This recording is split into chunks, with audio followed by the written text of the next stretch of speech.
Hello Malfa. Hello Subsistence Farmer. Hello normal STS player. Hello Floppy Panko. Hello Capola 1059. Hello Daniel. Hello Beers and Bacon. Hello Secret.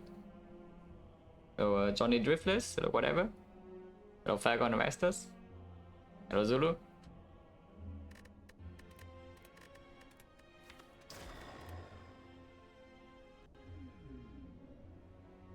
Okay, pickable options. So not immediately force into a squad, yeah? Early shop is basically force. If you start here, you have advanced hallway and also force elite. And the total value is not even high, it's still max 2 elites. So probably don't do that. Most likely what I do in this act could be like start here, do second fight here, and then the shop. Sometimes I can do second shop here because like of course this shop gives a little bit more flexibility in choosing whether we take advance away or not. But let's say I do this 2 fights into the shop, and then we do the third fight here. After the third fight here, I can do fire, yeah? And then 1 advance soul and then elite into fire into burning elite. If we are really strong, we can do advance soul into elite immediately. Slightly riskier without the fire, but maybe still okay. And then elite number 1, elite number 2 into fire into burning elite. If you want to avoid advance hallways very early on, maybe you can do floor 2 shop. So here into floor 2 shop into even question mark. And then do this second fight. And then this could be a third fight, but that seems a little bit fishy. Because then the fire here is also not high value if you only take 2 fights. Like maybe you don't even have cards to upgrade. Boss is slime boss.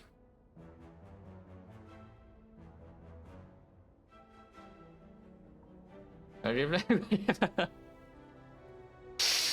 pretty funny. Hello Econatus, hello Pronan, hello Aizen, hello Token, hello Lizzie, hello Foxno, hello Vatris. Yeah, I do most of the time we are only taking 2 elites in this act, yeah, so I think I take swap over common relic. Because common relic doesn't mean that I suddenly can go into here like most of the time. Into this in floor 6 and floor 8 with no fire in between, and there's also advanced hallway, yeah. After the second elite, there's still no fire. We need to do 1 advanced hallway before we make it to safety. So in this situation, I think I squat. Choose a rare is also acceptable, but with the early shop, I think I just squat. With our early shop, like, I probably take this. Or this. But with the early shop, I take this.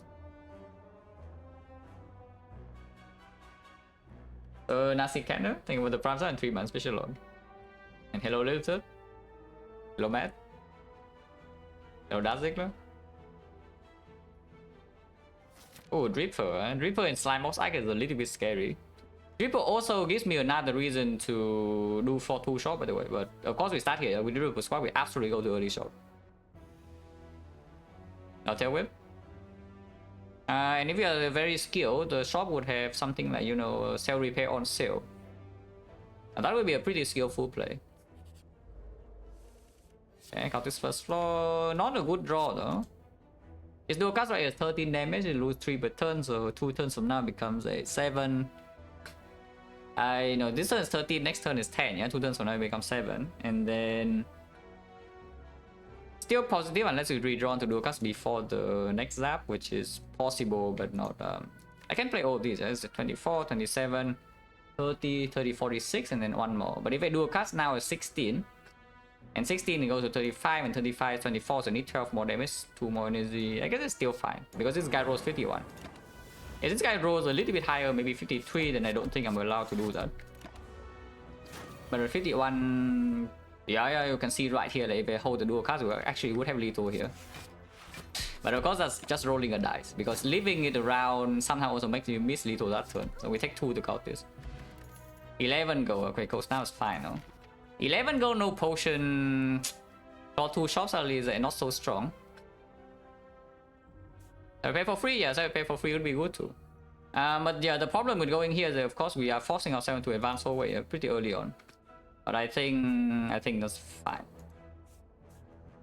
Defect coming? I don't care about defect. Give me cell repair, please. This squad is like extremely spooky, by the way. In Act 2 is already scary enough, yeah, and then in Act 1 is already scary enough, and then the moment you go into Act 2, if you don't have any sustain, like terrible things happen. Favorite character to play with? I mean, basically, if you talk about all my playtime, then it's most definitely Silent. If we talk about the present, then I guess it changes every week or something.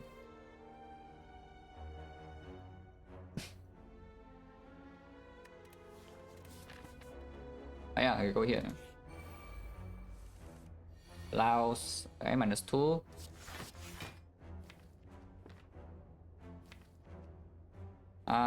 This guy buff strength, I guess we hit him, yeah? Even though I guess it's the same, yeah, we hit 1-1 regardless, so it's the same.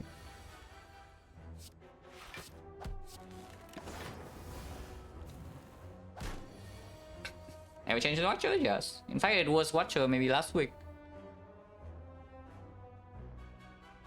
When I was playing around with all the bad new options, like choose a rare card and play with like Conjure Blade. And maybe uncommon colorless playing with some, I don't know, some garbage like finesse or something. Or even rare colorless playing with, you know, secret techniques with weapon. The Frodo? The got it. 16 go, no potions still. Charge battery we can take though. Over skip. That is not a cell repair.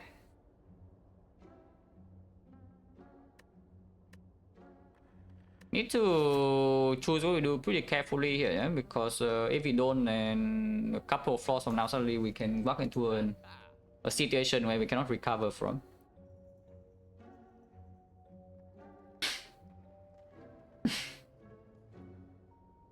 Pentagram doesn't really matter too much. I mean, it would be a good thing to see for free, of course, but it's not actually super important. So I'm pretty sure like we actually need to buy this rebound, because the thing is that with the Reaper swap, yeah, if you take chip every single fight, is like maybe -5 here, maybe -3 here, -3 there, -2, whatever, you are still not going to die. But what cannot happen in the act is that you go into the norm, you lose 50, yeah, your run is over. Elevator, hello, open, or run with. Yeah, if you go into the norm and just take 50, yeah, the run is just over. So I must do everything in my power to prevent this from happening. Which is why we take this floor 3 shop, by the way, not floor 2 shop, even though it puts me at risk immediately because we have advanced hallway. Because we low roll go and no potion on first floor, yeah? If I go to the second floor shop right here, I cannot buy a card and a potion. But here you see we can barely afford it. For example, I can buy like rebound and power potion, for example. That is possible. I can also buy like any potion really with the rebound. If we went to floor 2 shops, this would not be possible, yeah? And I also have less information whether I need to buy a pot or not. But now after 2 fights, no pot.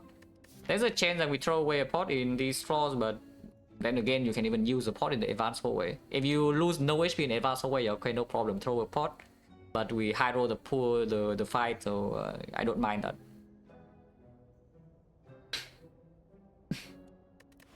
Out of these, yes, power pot has the most chance to save HP in the elite fight.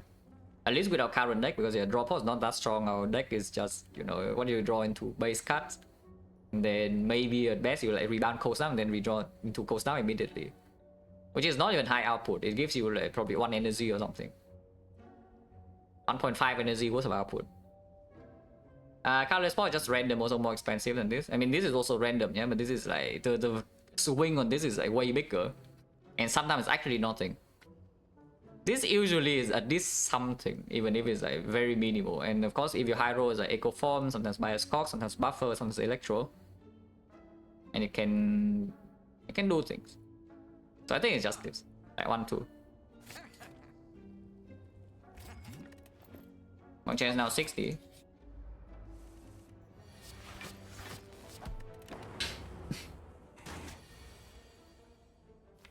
Rebound coast now seems fine.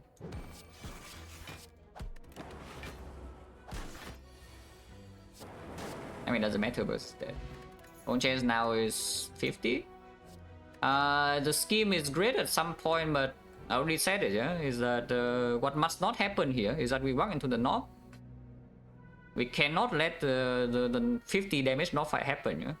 Because if we do that, the run is over instantly. Unless you know you mega high roll, the knob drops immediately in the bone and the whole way fight. You take no damage, or you maybe see banana immediately. Otherwise, the run's over. So, ball lightning. Or they pick rebound? No, I did not pick rebound. I bought rebound. But yeah, the thing is that like you just buy. This is not even that bad, yeah. But with the Ripper, you should just buy mediocre things early game, because first of all, you really want to snowball with this relic, because the longer you are weak with this relic, the more dangerous it is. Like if you want to act 2 and you're not strong, yeah, good luck to you. And secondly is that you mitigate variance immediately in the first few floors. Because again, it's just the same snowball principle really. It's like, you want to do first 4 floors, maybe you grid your gold, but now suddenly your HP is 30. And with 30 HP with the Reaper, suddenly you can never fight elites. And then everything sucks, it just snowballs downwards. And then you want to act 2 and you die. So I basically pay 50 gold, 55 gold or something to improve my early game a little bit, because improving early game with the Reaper is improving your late game, even though you pay the price. But here, maybe I just take the ball lightning over Scheme or Hello World. Scheme at some point will become like very strong, yeah? But at the moment I'm not so sure, because our knob damage is still like very lacking even with the potions. Into hallway fight, if we take a lot of damage or we walk into some garbage fight, maybe power potion can be open turn 1. And what, sentries? No. Why? At least for sentries, no? Again, knob is the biggest threat, like by far. Please do not take a hit against the knob. Hello World for this fight maybe even. But before I get more information, I will just take the more front-loaded power. So ever dreaming of this? Point chance right now is still 50, yeah? We can walk into question mark, and then yeah, any life loss is empty. Serpent is empty, so it's only healing or living ward that would be fine. I guess you can see as Golden Idol is like, I mean, it's also kind of an anti-note really, but it's something.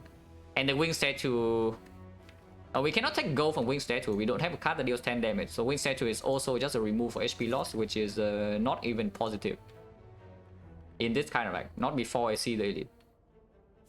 So what does this question mark even do? Because the fire right here is also not so strong, eh? Like what are we upgrading? Like touch battery plus 3 block, or these 3 damage, or what? Because energy upgrade is nonsense. Now the problem with going here, and if I cannot take this fight, yeah, and suddenly we have like 2 advanced always before the elite even, and that everything sucks. So if I go here, I have to be pretty confident that we can fight like both elites here. So it's like 3 advanced always in a row, and then 2 elites in a row, and then we make it to fire, but fire is not even dressed. On the text card with plus 10 damage, the living, I'm talking about the Wing Statue. Is like the event where you either remove for -7 or you get some gold. And I mean, if the gold option is gray out, it also tells you like what you need. So if you pay attention to the text, you will know. Yeah, because if this is not Dripper swap, I just go here immediately, because right now the fire is like useless. Unfortunately, with the Dripper squad, suddenly I'm faced with a terrible decision. But maybe we just accept anti-note anyway. But and see, no, there's nothing to see, because the moment you go here and you cannot fight this, everything sucks. Because maybe it actually leads you immediately to this, and then this fight is terrible. And suddenly you cannot fight this anymore, and now you have 1 elite, like 1 or what, or even 0. So let's just go left and accept freaking empty note. Sometimes. Okay, that's one of the things that's not like actually empty. I mean, it's kind of empty, but it's also not. And it's good insurance for Act 2 at least. Because Act 2 right now, instead of the events that, you know, kill the run with the Reaper, we get an event that make the Reaper like half free. Now this fire is like fairly worthless. The upgrade is absolutely not on the rebound, because it can rebound the upgraded card, but not itself. So the question is whether what do we want? Do we want like 3 damage reach or do we want 3 block? Phản load. Honestly, with the strength pot and adding the bolt ending, I think I want 3 block. So we have a charge battery. This is also a better thing to draw in Act 2 as well.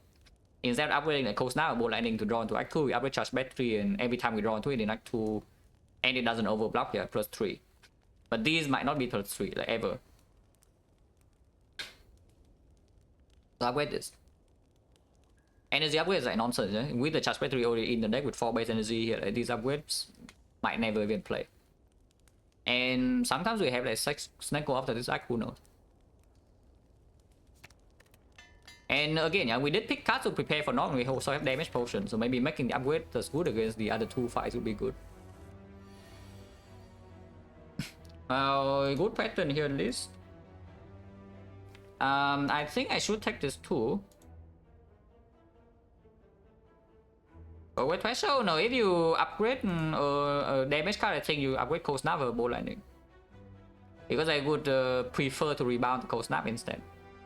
In most fights. And against the Nob, yeah, rebound Bolt Lightning without the upgrade is probably already enough with the damage pot. It's scary, yeah, pretty scary. I think I should take 2 here. Don't think I want to rebound anything, no? So it's just like, I do want to play the Zap for sure, so that my dual cast actually freaking works, yeah? So the turn just Zap, defend, strike, rebound. And what we need to answer is where I put the strike and where I put rebound. Probably, the thing about rebounding here and strike here is that both of them have 7, yeah? I mean, both having 7 means that, yeah, only both ending kills clean, otherwise you need to rely on dual cast. So it's probably just rebound here and leaving this guy on 10. 10 is a little bit dangerous, but we do a charge battery plus coming maybe, so that's fine. And I do not want to rebound any card here, yeah? And then yeah, strike here and then rebound here.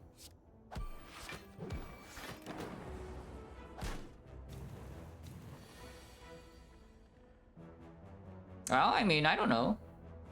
Because looks like this charge battery upgrade is already, what, +1? Actually, no. Is it +1? It is, yeah, it is +1. Because otherwise our turn is like strike here and then triple block anyway, and that is 17 and this is hitting 18.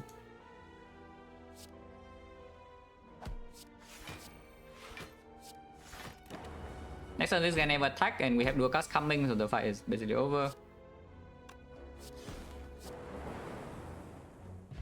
Let's get a pot. Block pot is a good pot as well, that's annoying. The point change right now is like 40. Block pot is always 12. Do the other potions save 12? I mean, I shouldn't say always, but against sentries it's probably not 12. But against Lagavulin it should be 12, and against Nob it should be 12. I mean, if it's 12 against Nob, it means we don't kill by turn 3, but you know, it means that if you have a bad fight, then it mitigates a little bit. How many is this strength? I'm pretty sure we do need it against the Nob to at least kill by turn 4. So the question is just whether power potion is better. It's like if you draw really badly against Nob, yeah, this strength pot means that you're not getting like completely ruined. Still playable if you have the strength pot.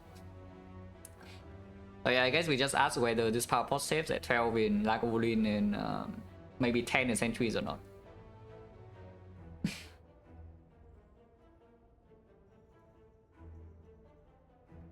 Power pot is stronger, right? And honestly, power pot, the thing is that power pot can also sometimes be used against the Nob, yeah? Like if your turn 1's bad enough, I would just use 2 potions, I don't mind. Point change right now is 40% and we can buy new things. Because we have like Golden Idol go a little bit to deal 3 more fight before the next elite. And then we can walk into Act 2 and buy some pots or something. You can even buy the pots here and avoid the elite if we need it. So there's no way, we actually just throw away a pot. And bone change now is 40. The contract then we will look. Leap. No way, after upgrading charge battery. Yeah, no way. Sentries. This is the power pot fight, so we do that. if we do not need to use strength point in this fight, then we can still have, or this fight, then we can still have strength point against the slime boss, which is good. Oh, that is some hot garbage.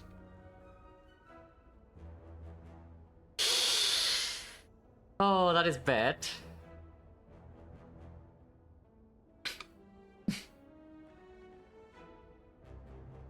Yeah, that's really bad. Halo Wood, Electro, Defect Loop, Echo Form, Machine Learning even though Machine Learning shuffles badly here, I don't really care, it's still good. I guess my score is not that good. So just that, but we draw, you know, some useless things. Lightning, not sure how much lightning we're getting out of this, but I guess it's actually quite a few, because the fight doesn't end very soon. And the thing about taking static discharge is that I can also just take 3 this turn. Because yes, I do want to kill an outer one like next turn or the turn after if possible. So static discharge and then play defend and triple attack on this, and it goes to 25 and we channel 1 lightning. 25 usually not killing, but we charge battery and dual cast, maybe you can full block, and then afterwards every time we get tax we summon new lightning, so the tax is not the tax is reduced. Because the thing about this buffer is that it probably blocks only 8, yeah? Because this charge battery is blocking 1 full hit. And we have a frost orb. So unless we draw like dual cast next turn and we play it, this is only blocking 8. Yeah, this is like terrible, bricking this potion.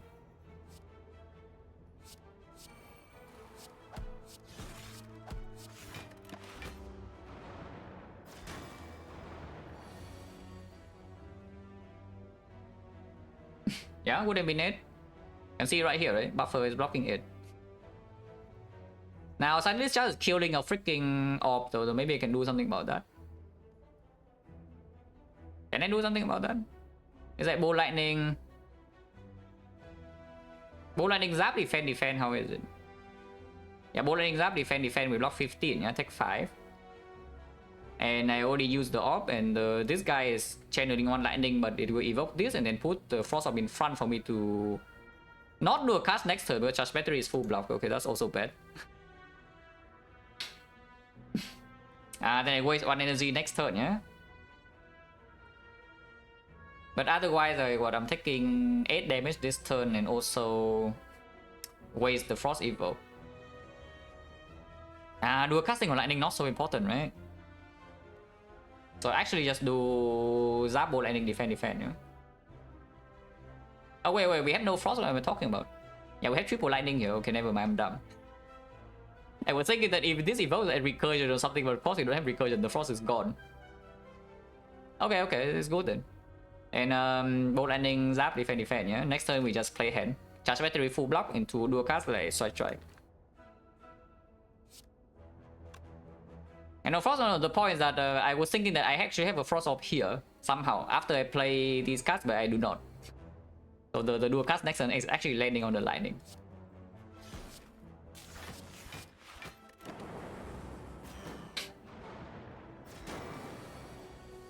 Yeah, and here of course we double strike this. Because dual cast is 8 and I don't want to waste like damage, because every time dual cast hit here we actually would waste 2 damage. But see, no, that's fine, that's fine. That's actually fine because then we have to strike thresholds. Drawing 1 more defend here, they'll probably just get taxed next turn then. Oh! Actually not getting taxed here, like, what is this? Wait, what? More bang, 1, 2, 3. I guess if we can preserve this, then it would be amazing, yeah? Point chance now is 30, by the way, but this relic is not playing. However, we have more bang buddy idol in Act 2. See that, right? Auto shield. Risking 100% win rate here, guys. Oh, this act is so freaking dangerous, and then now like I pick this card and suddenly now it no longer becomes 100%. Oh, this card in the past 2 years, it's 21 out of 21. Okay, 22 out of 22, easy. But I mean, of course, it's like positive over skip and over the other cards. Slime boss? Yeah, it's slime boss. Yeah, risking the act versus risking outer shield's win rate. That's like a tough decision right there. Point chance now is 30 only. If we get owned in this fight, then I would still go to the shop and break them all bang reluctantly, but sure, possible as an option. I guess our upgrades are not so strong, so we can lift. Yeah, and keying this also doesn't really pay off until Act 3. All we see a Kursky, but Kursky energy is also not even playing so much. But having no relics up play with the Reaper is very spooky. On turn, like just a turn 1 output. Now, this Giria doesn't come for free. It comes with at the cost of removes and also at the cost of a node.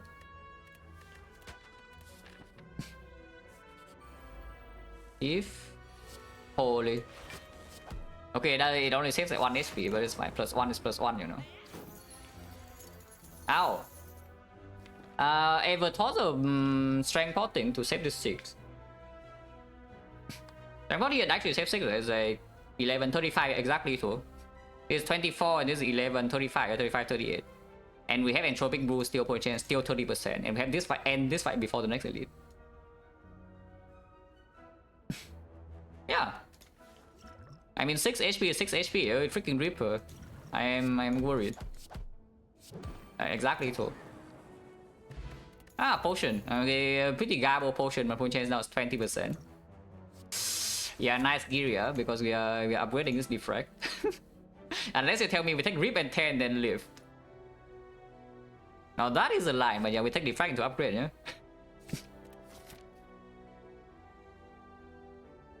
Taking Rip and 10 to lifting is definitely one of the lines you can take, yes. I laugh at Rip and 10 to lift and then here we want to norm and get destroyed. Hopefully not. But yeah, this Defect is a little bit too strong. We even have the Bolt Lightning, but damage payoff as well. And yeah, here you see, right? Next steel. This is why you upgrade Bolt Lightning. This is why you upgrade Bolt Lightning, guys. Now I see. My eyes are open. If you upgrade your Bolt Lightning, you can take this now instead of this crap.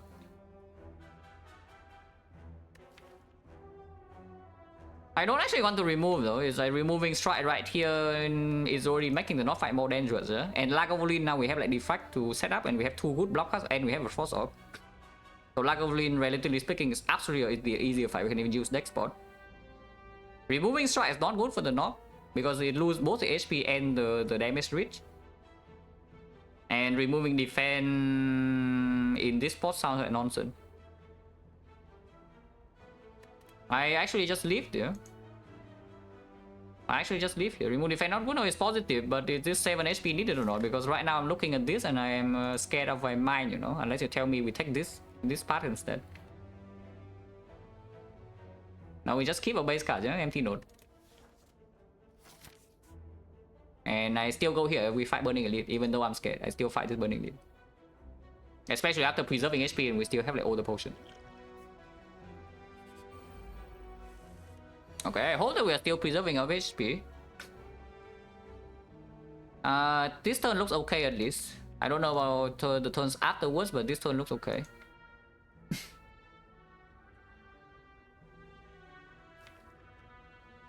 Next spot is... Even next spot immediately, how is it? Because we have like here is 4 and there will be 12, so 17, not really, right? Even though next spot we take 1 damage though, so this next spot is +1 immediately. Point chance is only 20, and against Lagavulin this absolutely saves more than 1. If this doesn't save HP in Lagavulin, we have drawn extremely well, so I would not be upset. Basically, if this doesn't save HP in Lagavulin, we probably take 0. Against a Nob is fairly useless, but that's whatever, it's fine. Yeah, if there is a wizard here, it would be like really scared. Without a wizard, maybe it's not that scary, but we still need to kill like this or this early on. Otherwise, we take a lot of damage. This Defect is worth playing still, yeah? So this turn is just Defect, Cold Snap, just Victory, Defend, and I probably Cold Snap this. 9 is a little bit annoying, but 9 is still 6+4 or 5+4. And of course, hopefully it doesn't shield that. Yeah, of course. Oh, this piece of crap. Okay, at least auto shield is doing its job.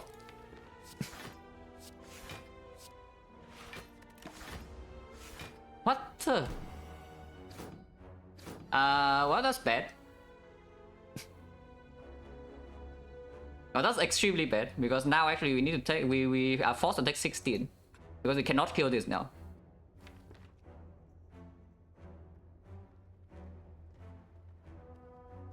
And yeah, like, what can you do, right? If this happens, you cannot do anything. You just accept that you take the damage and move on. I guess 1 out of a little bit of chance of the lightning hits here and we can save. Because now, of course, we play triple attack here. It's 14, we have 2 lightning. So 1 lightning hits here, we can kill. Unless you tell me we do this instead, but then most lightning hits we hit here is 1 out of 16, the chance is way lower. So I hit the fat gremlin. Okay, at least we save 5. Minus 11. Next one would only save 1 though, so there's that. Because now the fight is essentially over. Rebound defense is okay. And yes, I can play the zap now and then play strike here. And yeah, fight's over. So how much did we... What was the damage? Minus 11 and minus 1, right? So minus 12. Yeah, could be worse. It could be a lot better, but could be worse. Because if we kill this on turn 3 instead, then we barely take any damage. But at least we did kill the fight with some lightning.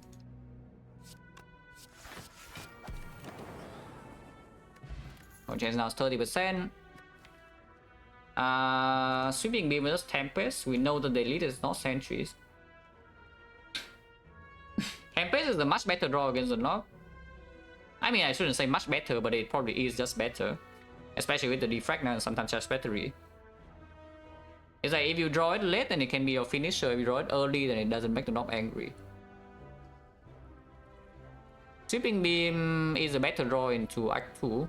It's a better draw after the Giria lift, because we most likely are lifting the fire before slime boss.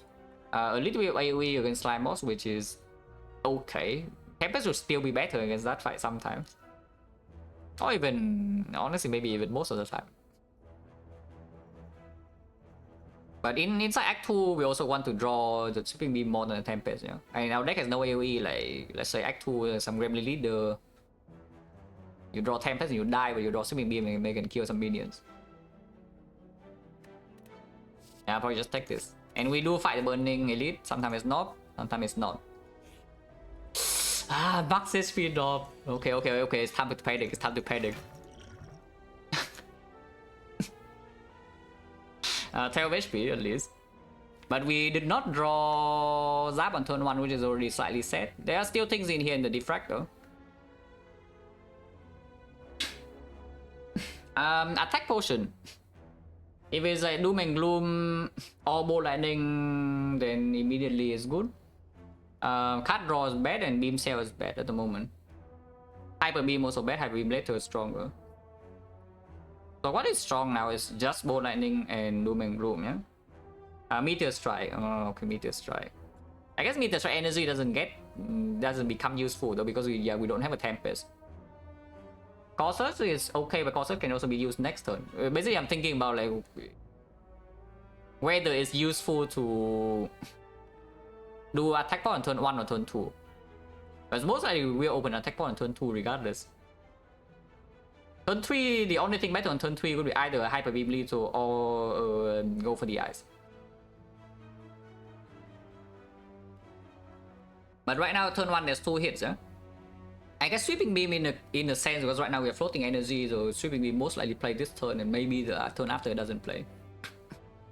So I can say Sweeping Beam is 1, Bolt Lightning is 2, and then Doom and Gloom is 3.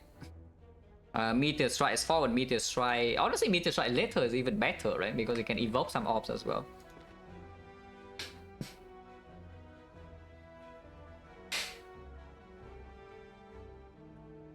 I do Burning over normal lead, why not? We want 48 HP with 2 potions. This is 50% chance Lagavulin, which is nothing. And the knock can also just not roll this, or we can draw better. And there's no playing safe with the Coffin Ripper, I'm telling you. You cannot play... If you try to play safe with this and you don't high roll, you would die.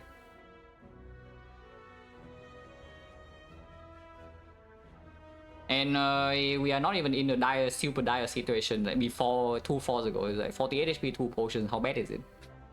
Now it's still 36 HP 2 potions, but it's pretty bad.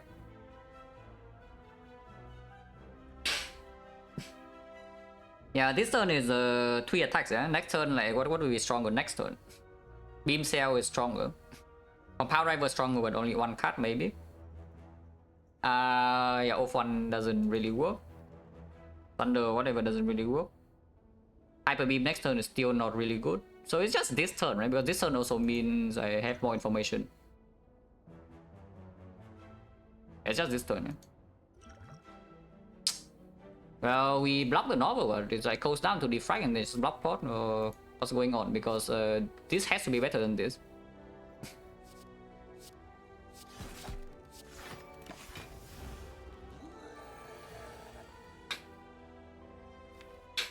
I think we're actually blocking this. So how much damage is it? It's like 4 damage. I'm not playing this Zap, it's not even close to dying. So Cold Snap here is taking 4. Next turn we block 8 and we block 8 again. It hits me for 8 into 24 into 24.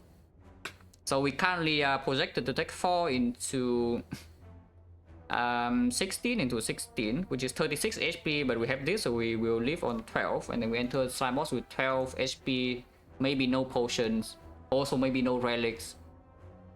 Yeah, that's bad. But this is like very unlikely to happen, yeah? What has happened in the past 2 falls, and even then we're still not dead yet. But that is terrible.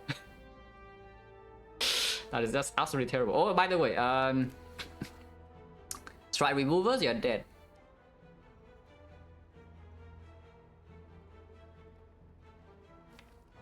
What's the order here? Is it, I think we want to evoke lightning actually, right? When we redraw to the Cold Snaps.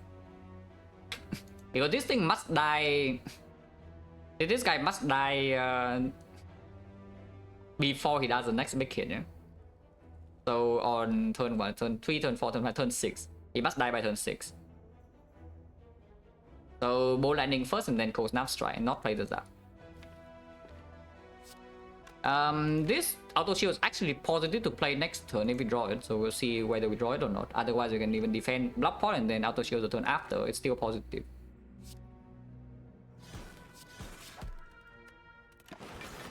I hope I draw Defect this turn. Okay, at least Defect. So block pot and auto shield next turn, yeah? And the threshold, yes, there is lethal threshold on the Defect. So no, let's not do that. If you play the Zap, there's lethal on Defect on turn 5. This defense is not positive, right? Because next turn we're still blocking. But we can play auto shield for like 1 card block 13 next turn. Block for now. Hopefully, I don't know. I don't even know whether I want this guy to drop like on the top though or not. So rebound, sweeping beam, and C. Okay. Oh no, this one's not even that bad. Look, this is full block. Yeah, and now we kill. So yeah, max HP, not terrible draws, and what do we have? 28 HP still. Because of the lines I play, yeah? Yeah, not bad, right? So I'm also gonna still kill us though, because it already ate like all our potions. Okay, plus 14, that's something. This potion is useless against Slime Boss though. This card is not useless. And we are lifting, right, over upgrading Bioscope. Or sweeping beam here.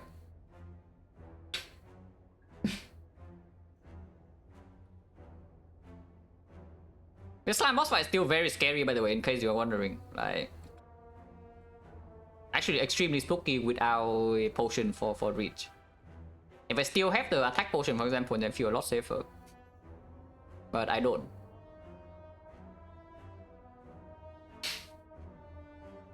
Yeah, lifting is definitely more damage in Slime Boss compared to this upgrade. But I wonder when there's more damage in this upgrade. Probably still is. Because we have like what, 2 lightning, maybe 3 lightning maximum, yeah? So this is 3 damage per turn. This is already 2 damage if we play it with the lift. And then all of these are 1 damage and we can rebound attack. Yeah, lifting has to be the best.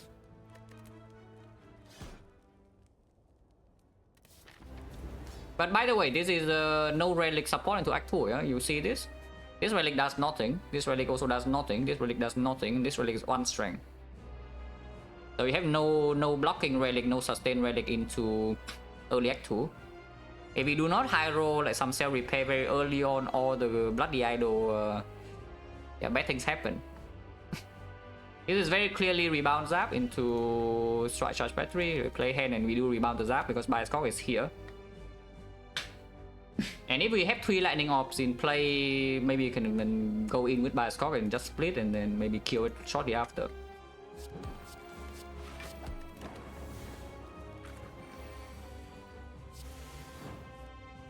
Drawing all defense this turn is bad because first of all with 4-2 energy, and number 2 is the next turn we don't have block.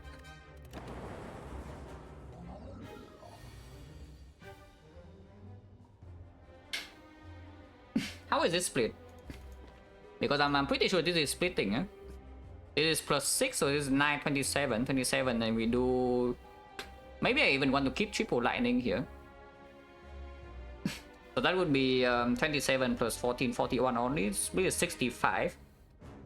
But we have all the damage output in here, and then dual card is coming out of shield block 1 turn. Bias cock is ticking slowly and we have no frost, but we have a lot of damage.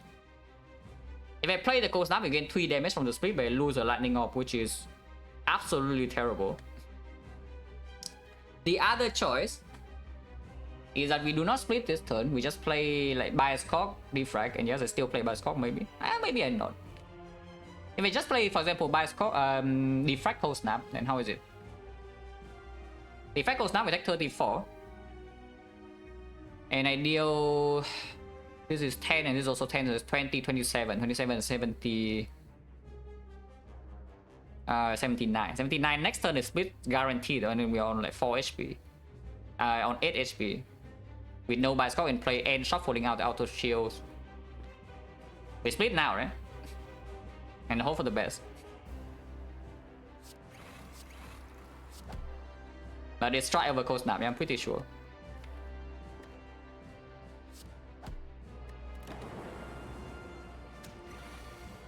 Okay, good pattern at least for now. And then strike here. But this guy attack 18 next turn. Okay, drawing zap distance pretty good. And doing this. I bet lightning hits though. Maybe still fine. This is 24. I think we just take the guarantee win, yeah? Instead of trying to hope to save 12 this turn by triple attacking like one of these. I should just do 24 to this because it also blocks 10 next turn.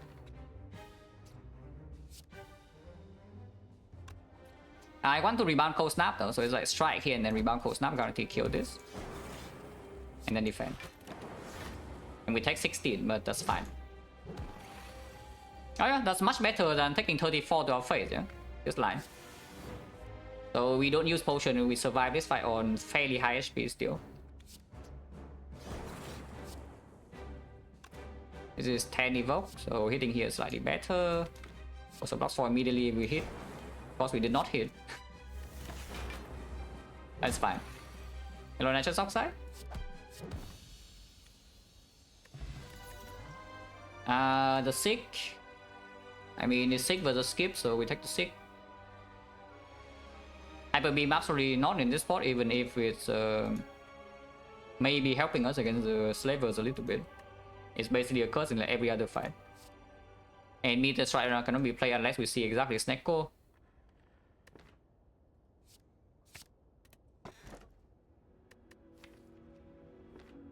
This is probably an astrolabe and hope for the best moment or what.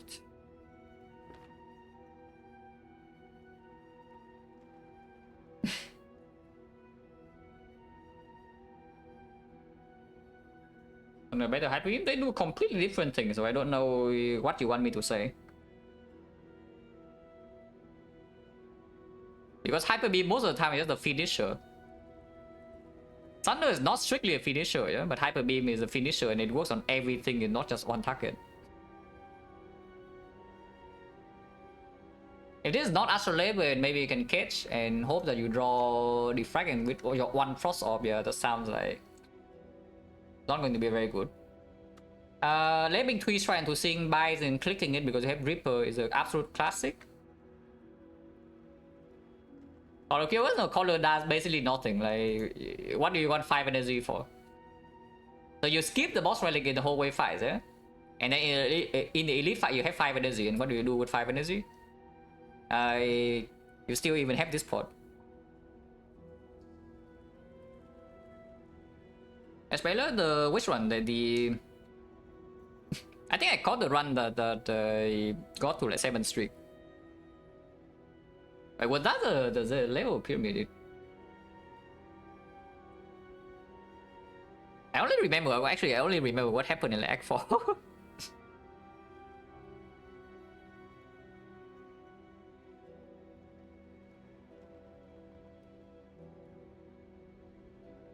Snoop, thank you very much for thumbs up. Appreciate a lot. Yeah, labeling twist right into clicking buys because we are forced to is absolutely something that can happen in Act 2 here. Well, yeah, because it doesn't sound right. And I do not recall that, and if it's like level premium, I should probably know.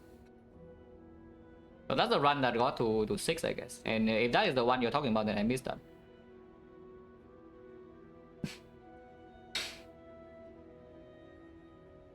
Holy pet chatter. Yes, very, very good first message. Thank you very much.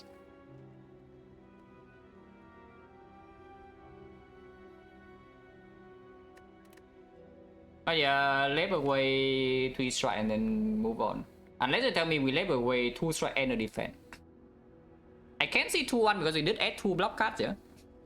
And the fact that strike is also a little bit stronger than usual in Giria. It makes me feel less bad if I have to click bites. And yeah, labeling away 3 strike maybe give us too many bricks against leader on turn 1. But I think labeling away 2 defense is going a little bit too far though. In this spot. Zap is still strong with the bias and defractor, so we are not labeling away the Zap. So it's just 2 strike in the defense.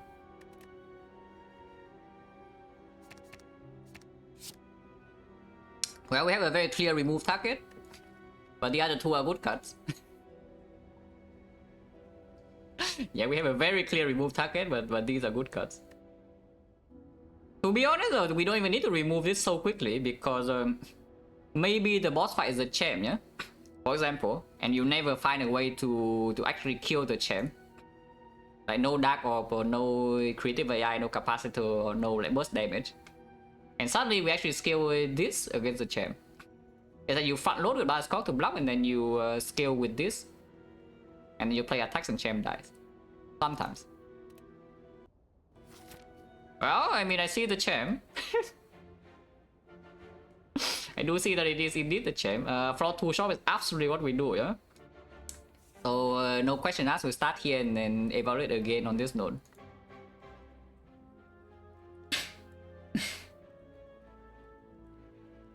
I mean, yeah. I think my best reprogram pick was actually also with Bias Corp. It's like it was a run from very long ago against like Collector. And I have a Toxic Egg with Bias Corp and also a Defrag and a bunch of Frost. But it was always dying the Collector, so I picked a reprogram plus. And it actually killed Collector for me and then became a curse after, but then I removed it. And won the run with the Toxic Egg after.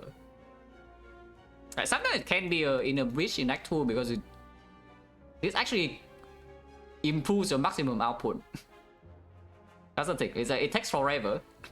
But if you can somehow take forever in a fight, it does improve your maximum output. Otherwise, you get the maximum here, like what, 2 focus, and you burst with this 6 focus. You deal like 30 damage per turn. You also block around 30 damage per turn, and the champ kills you. But this can even go to 50, 60 per turn. Eventually. Start here, yeah? The birds, yeah, the loser. Ah, they're not the losers. And I am pretty scared of this fight, so I think I just taunt spot. Yeah, I'm actually pretty scared this fight, especially after seeing double buff here, so maybe I just pawn spot. We have 40% potion drop anyway, and we are pretty rich. Yeah, breaking more bank before seeing question marks, like what am I thinking, right? It's like more bank but the idol and now it breaks. That's okay.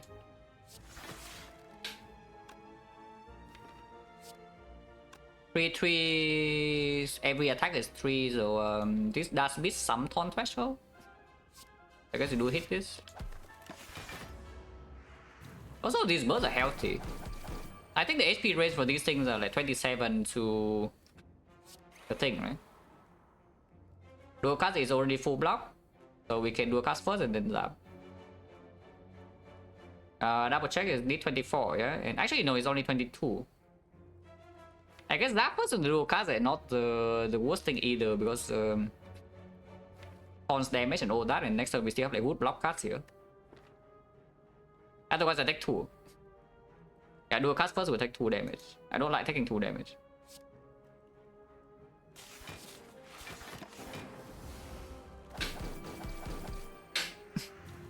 Okay, 26 to 33. So not too far, but it was like one off. What the hell?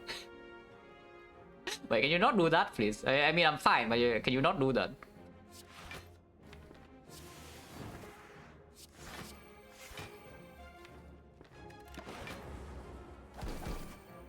But I mean, you can see how the fight develops. It's like taunt spot. Without taunt spot right now, they are still basically full HP. And yeah, I could be pretty scared. 30 no potion, capacitor plus. So maybe it's time for a reprogram to go then. Because this is champ, no? And I mean, of course I take that, yeah?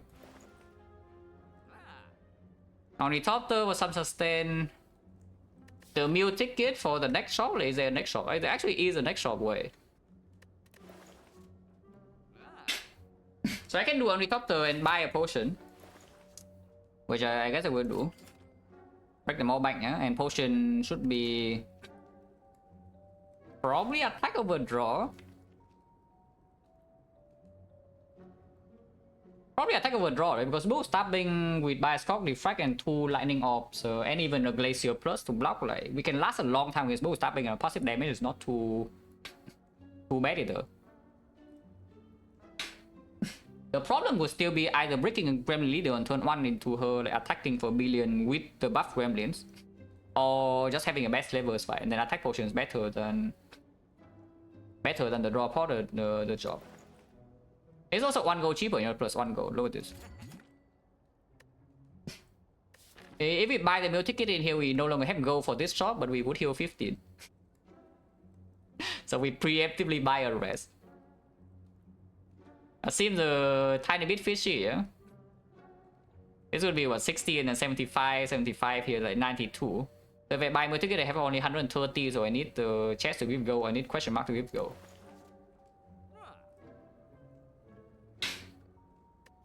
On the other hand, there's this boost sequence on sale. Not amazing with all the energy swap.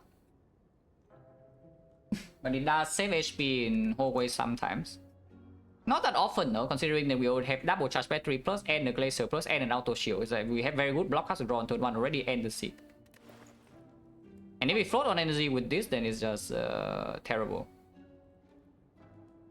I think it's not good. If I have a lot more gold, honestly not even a lot more. If I have like 100 more gold here, I would buy the meal ticket. But I don't. So maybe just remove and move on or what. There is an upgrade target already with the Seek. So this loop doesn't become green. And I want to save artifact threshold, yeah? I think we actually still go to this shop most likely. But I really want to be able to save for artifact threshold. Or even runic capacitor now is also fine, because we do have glacier plus to fill. So like souvenir pallets for the Bioscope. And yeah, like Orrery is still around. And the toolbox is still around, and the runic capacitor is still around. A lot of broken shop relics here. So maybe just remove and leave a word. And the remove is clear now, yeah, you just remove this. Now that I took the capacitor. Hopefully that doesn't kill me against the champ, because it can. Even with this and this, we might still die to the champ if we remove this, but the champ is like, you know, future me's problem. Not my current problem. And this is just a brick in all the upcoming fight shortly. So strong Mike 2, that is on 3 energy. We are on 4 energy with root block cuts. So if you over block, this boost sequence is already empty. It's not even good, so good redraw.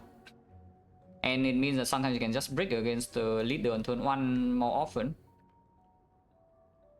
Now to be fair though, the block output would most likely be used fully for the slavers, because your slavers hit you way too hard, 34 on turn 1. And you play 1 or 2 of these cards, you still don't full block. But we have potion support against slavers maybe. And you know, you can even buy potion in the next shot because we have on the top too. Point chance currently is 50%, so if we have to, I do not mind using a potion here. I would prefer not to though. Okay, champ's dead.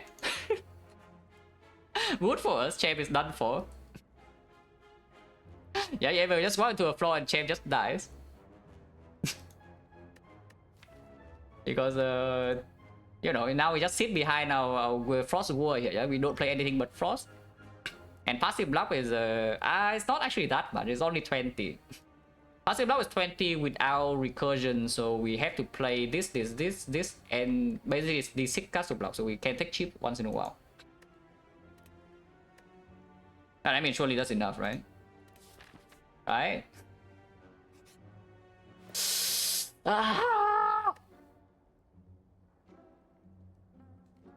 Well, sucks to be me, but what can you do? I move on.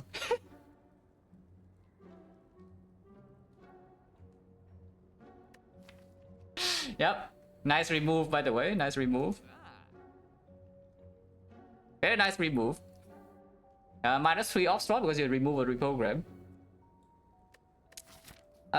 Here's the loop on sale. Like, how is the loop on sale? Now that we have the virus, because the loop would actually play on turn 1 immediately then. Now that if we can draw into it. And it does improve maximum output. How much gold do I gain here still? 75, 90, yeah, like 92. So if I buy loop on sale, I can still buy the relic. Yeah, I mean on sale must buy, right? On sale must buy. This is clear. And here we can seek for the glacier, yeah? Like you can see the boost sequence good play here, but we at the same time we don't need it. Because I can just seek for this card.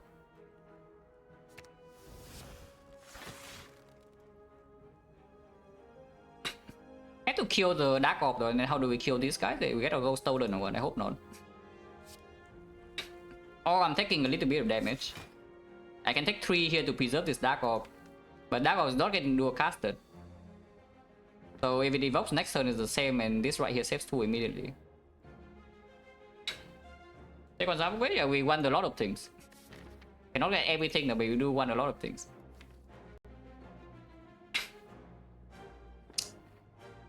Yeah, I guess I would say bye-bye to our gold, but probably, right? I guess we drop, and then here we miss out on the palace or something. It would be quite sad. But I guess if we don't have enough gold for shop relic, we just don't go here. We just go with question mark instead. Which is also apparently maybe a shop. Well, that would suck.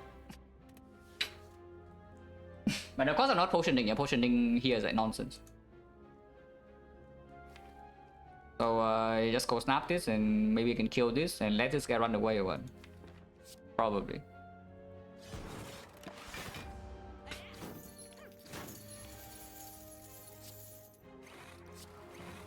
Full block. Not doing any lightning, so I'm pretty sure our goal is just gone. Yeah, I'm pretty sure our goal is just gone. At least this guy. Maybe you can kill this guy though. Do I want to rebound strike or not? I think I actually do. Let's do that. Yeah, I needed to draw lightning that turn to have a chance. Not drawing lightning this turn also, yeah, is suspicious. It is 16, so it means that we need to hit 1 lightning here and 2 hit, which is 25% chance we just lose 40 gold.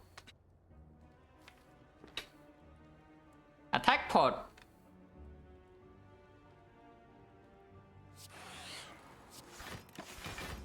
Ah, attack pod, huh?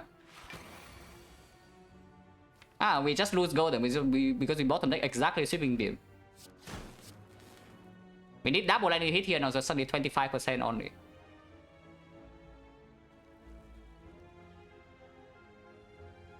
It's like the thing is that would you pay 40 gold for an attack pod right now?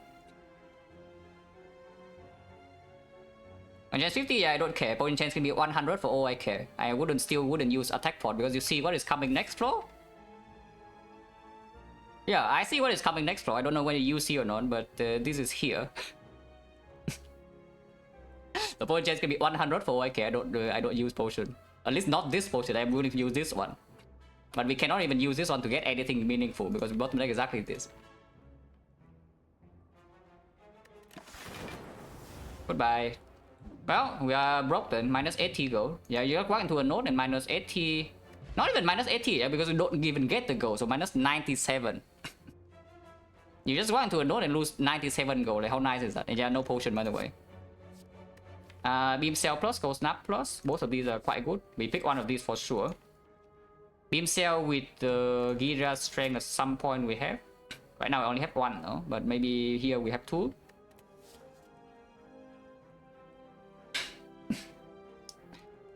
Beam Cell is 1, 2, 3, 4, 5, 6 cards pay off.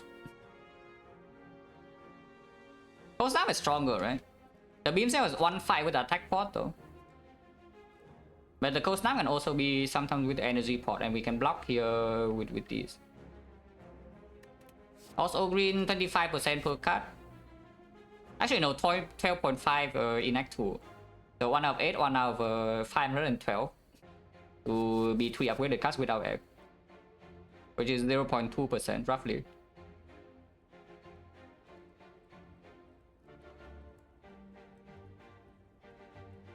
It's hard to play Cold Snap because you want to preserve Dark Orb, yeah, it's true.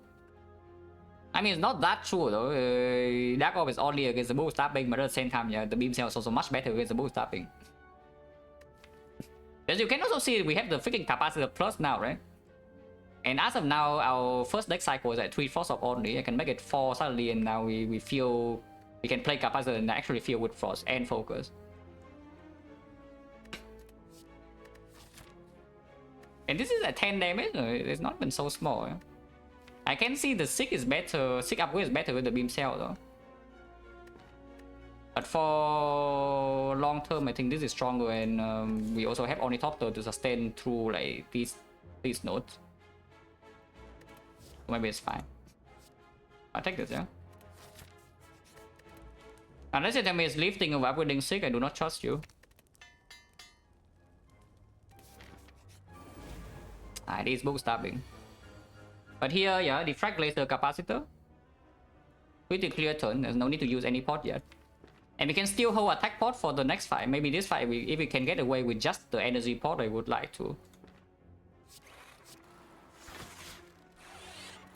This guy doesn't scale that fast, and we even have by a scope to, yeah, even the loop here. And now do you want to draw your Beam Cell or do you want to draw Cold Snap? After you play capacitor in here, look at this. We actually are just going to block this guy through the entire second attack cycle, right? With the bias cock, and then hopefully this evokes and it dies. Instead of trying to evoke now for like I don't even know what. Of course, evoking now means that we lose Frost next turn, but without lightning damage in play, like it makes it very annoying to play bias cock next turn if I draw into it. And if we lose HP, it's only 4. But here, yeah, I seek for Cold Snap by Scorp. With 5 energy. I can do a lot of things here, so let's actually think about this a little bit.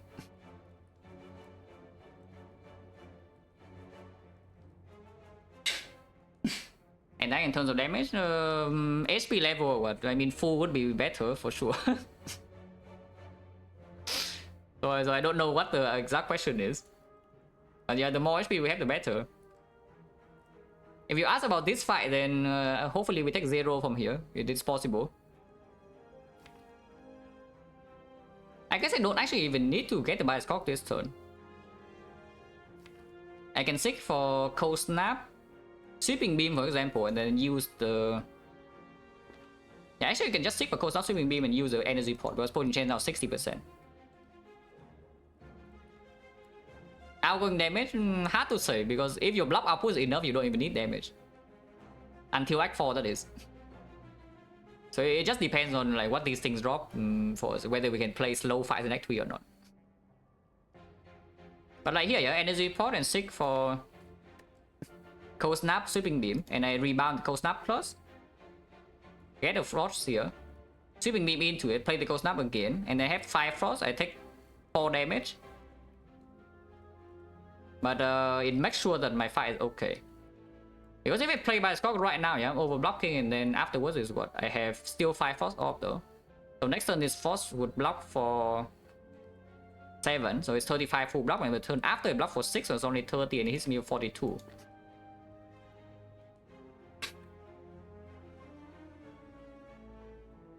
Energy, I have 1 here, 2, 3... 1, 2, 3, 4, 5, 6. So energy boss only for 1 for strike or what. I do want to use a potion. I do want to use this potion though. Kind of, because potion change right now 60 and this potion is stronger to save. That takes 4 immediately, yeah, but I don't think I mind. In the case we bottom deck exactly by Scott next turn with this line. Well, actually we cannot, yeah, we cannot, because I seek 2 cards, so next turn we always have this exact hand. So I can just play by Scott, double defend, and then, yeah, this Dark Orc will kill it, probably. I hope. It becomes 46 here, and then by Scott it becomes... Because I actually play this line, I have no lightning, no? Having no lightning and just with the Dark Orc in front, if we do not draw dual cards in time, is it so bad? Is it bad? Because we have like 10 cards to draw into the dual cards. If we do not draw into dual cards, then how big is it? Because if it goes to multi-hit, like 7 times 7 or something, yeah, and it's difficult to block. 7 times 8. So this is 46, and we play 30 this turn from attacks, plus another 21 with the energy pod. 51 already, and this is 46. Then afterwards it becomes, this is plus 4 as well, so it's 12, and then 24, so 70. That's fine, right? Yeah, that's fine, that's fine. Yeah, this line is totally fine.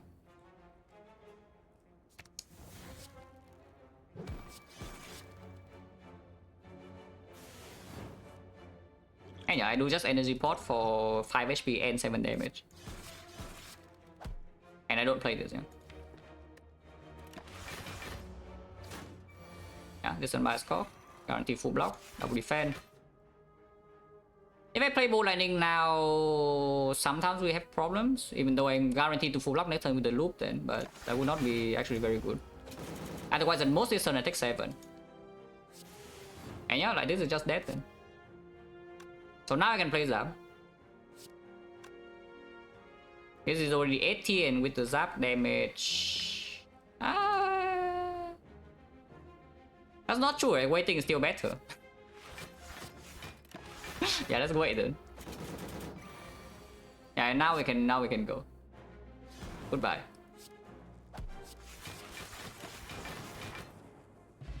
Incense Burner was just very good if we live long enough. No potion, by the way, the potion is 70%. These are hot garbage. Unless you tell me you want Streamline somehow, but this deck doesn't draw cards and we just want to play all cards. It also doesn't scale that well with Giria either, so no thanks. Point chance now 70.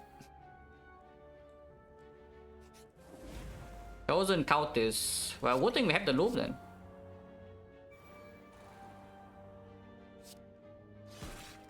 Bias Cog, yes or no? Because with the Defect in the loop here, this guy is also dying soon and they have Glacier to block this still. If we play Bias Cog, the fight is on the timer. And again, no lightning orb yet. So if next turn we have to evoke this Dark somehow, this Chosen can get really dangerous.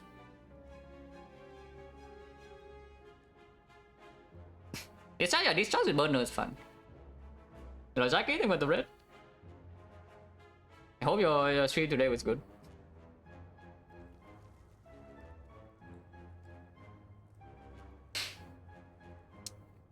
But I don't play this by score, right? Sounds nonsense because I also lose the frost orb.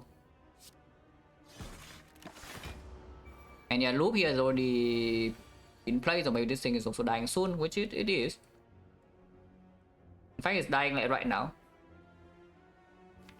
I can rebound charge battery plus, but I can also just not play it and block 12 next turn and draw real cards, because maybe it can do capacitor glacier. Looping frost means that auto shield is empty though, so the only card that blocks here would be glacier, or we can draw into dual cast. Maybe rebound charge battery is okay.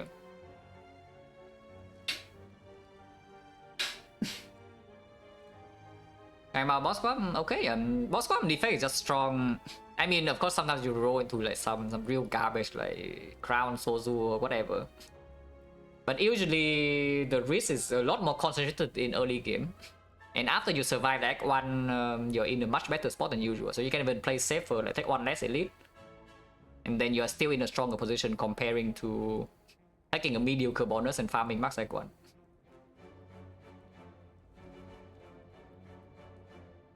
Squad effect don't. I mean, I know Mayfly swaps a lot, yeah, but that's just the default, you know. You can say that about the previous record because Coach swap is even more than Mayfly. Coach actually swapped basically every single run, yeah. When he was on his 16th streak. So like spreading propaganda that now the boss swap is a world record is actually just like, first of all, fake news. I mean, not all fake news, but it's the wrong intention. And secondly, like, you don't really gain any new information out of that.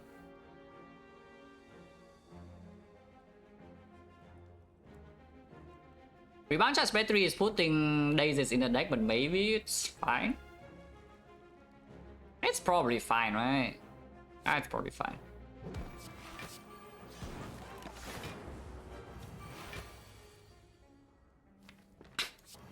Okay, capacitor glacier then. And I don't even play this now. And we have passive block 20 here. He does have 3 strength, so yeah, he's vulnerable into attack would be annoying. Because auto shield does not work next turn. And burn also doesn't work. Yeah, here comes 36. And we are taking some damage. Because it's chosen is very, very smart. But now we can play bad score. And we should not take more damage from this point. Hopefully Burner can end up on a good number again. Not always possible here, but hopefully that can happen.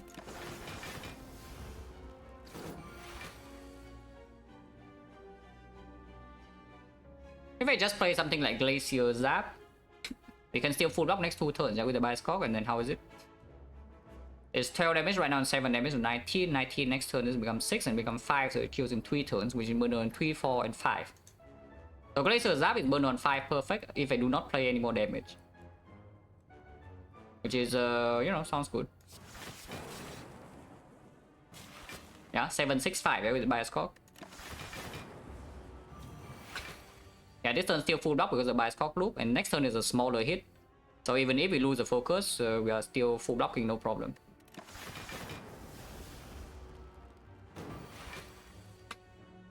And of course we don't attack it, we want burn on 5 for the next fight. And then I see like triple count this. Burn on 5 is still, it has to be better, right, than on 4. And what is there to block on 4, really? Yeah, what is actually there to block on 4? Like nothing. Like Snecko or what, but Snecko on 3 would be better. And on 5 it blocks the Snake Plane, it blocks Avocado Red. It can even block Centurion Mystic sometimes. SK Squad, Zap Dual Cast, remove Feel Strong, yeah, complete nonsense, don't do that. I will say though, with K Squad right now, I think I just easily 2 strikes. Instead of doing like 1-1 like last year. I do 2 strikes basically every single map, because if I swap it means I have early shot. And if I have early shot, I will just remove 2 strikes.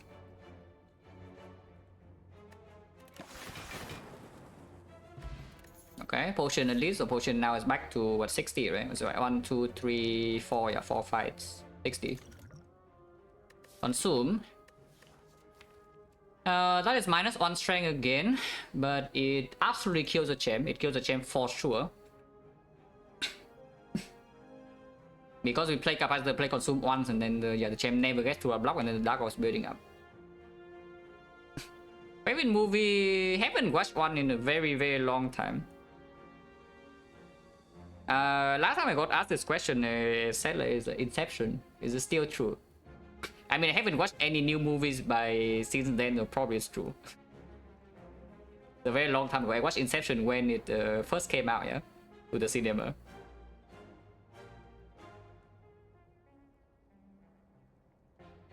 Oh yeah, we also know Runic capacitor is gone, so this consume is a little bit weaker, but inserter, the relic is still on the table, for example.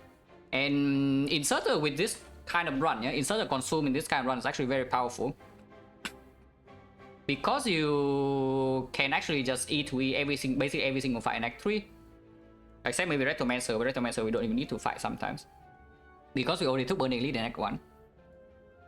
And with being able to E2E every single fight in Act 3, including Boss Gauntlet, we can set up Burner Perfect for Act 4, and then with Act 4 Burner Perfect and a deck that is fully defensive, we can run block, spear, and shield. Set up Burner again, and then against the heart, like, hopefully that is enough. So this consume open is already a very real thing. Like, anytime we see inserter, this can happen, yeah. And even without inserter, it's like we lose one strength, but what does one strength do in this deck? Really, not much. Yeah, one strength doesn't actually do much in this deck either. And yeah, sometimes we can even take second capacitor, it's true. Okay. Let's zoom in this then. Which is now 60. Blue candle, that will play. That's a lot of gold, freaking 82 gold here. Suddenly now shop relic is open.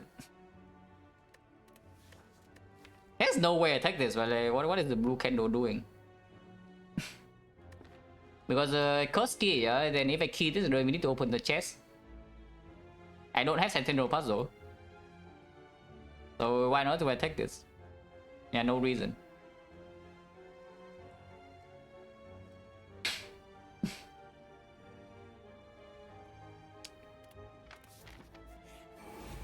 Eggplant? Wow. Well, burn on 4 was better, but you know, what can you do?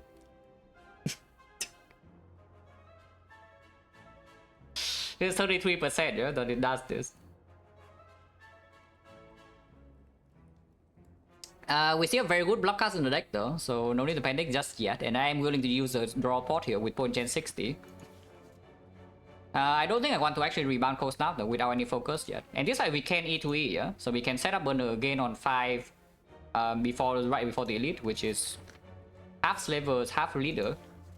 If it's Slaver, we definitely want it on 5, and against Leader, I think we want it on 4 maybe, but with the attack pot maybe on 4 is also not even so important, because we most likely can kill one Gram Leader on turn 1. So I don't rebound it, yeah? We just do Cold Snap and then play some attacks, like strike, rebound, something, doesn't matter. Do not want to deploy Lightning. Because I'll go in this fight to set up 24 passive block and then set up Burner again before the Elite.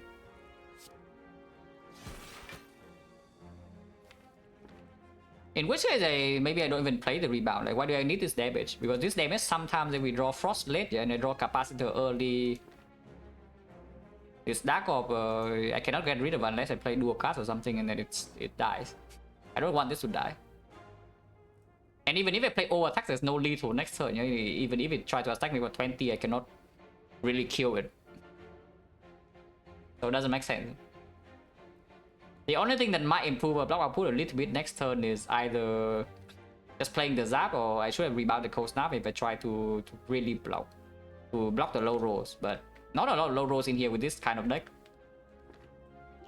considering that I'm also willing to drop one. So just end turn. I mean, we're chilling.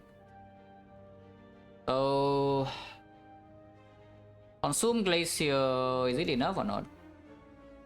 Oh, I mean, there's no reason to play consume over Defect, right? Because it's minus. Okay, fine. So Defect, Glacier, charge battery then. And it's full blocks, yeah? Still willing to use this pot if we take a lot of damage this turn, but we shouldn't. Yeah, I'm taking 1. Oh, actually, no, I'm taking 0.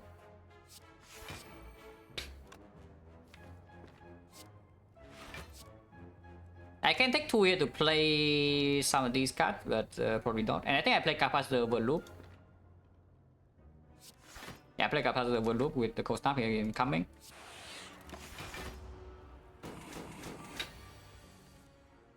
Ah, next turn I have 6, so yes, we have a perfect burner setup here.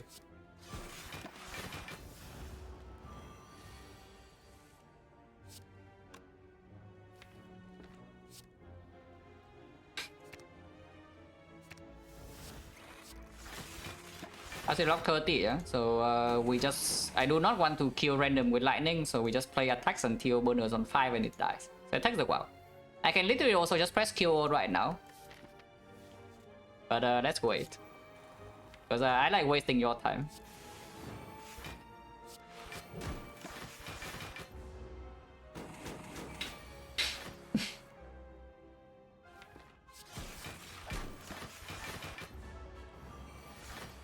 And you're welcome, because if you're here, you probably don't have anything better to do, no? So having a reason to waste more time is actually a better thing.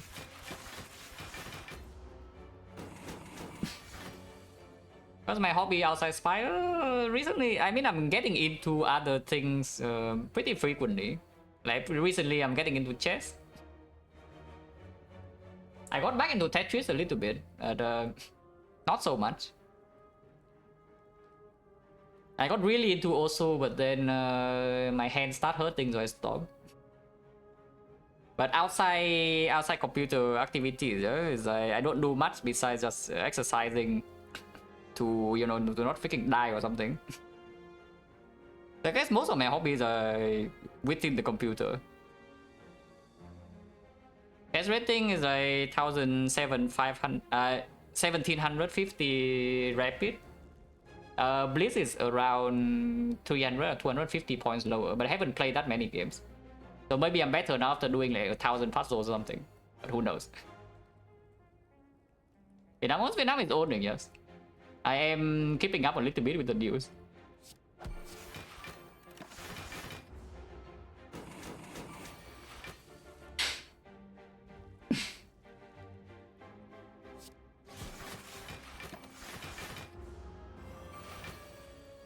I was like, World of Strict, I don't play.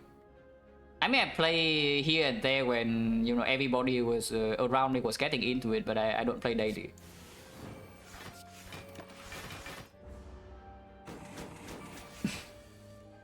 Hey, yeah, burn on 5.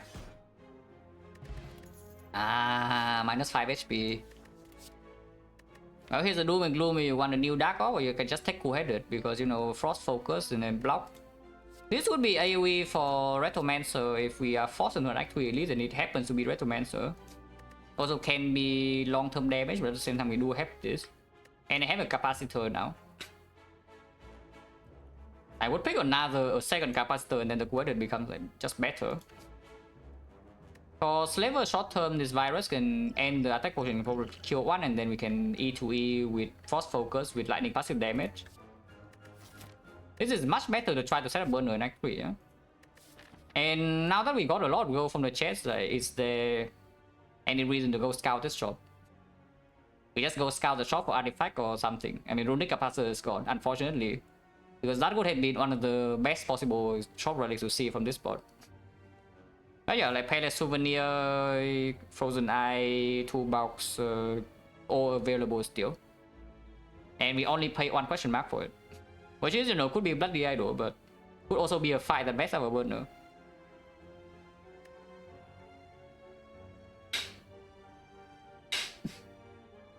I think Slice and Die lacks the type of highly replayable mode like A20 Inspired. You can play Classic. I mean, last patch Classic Unfair was like, very replayable. This patch maybe Classic Brutal is pretty replayable, but this is a little bit of balance change. If you want to stick with Classic, you can play for a long time. And honestly, like some Bloods or whatever, you can also play like hundreds or thousands of hours. If you really like the game. So, no, if anything, honestly, I would say Silent Dice probably need less modes and not more. There are too many modes. If there's something about that.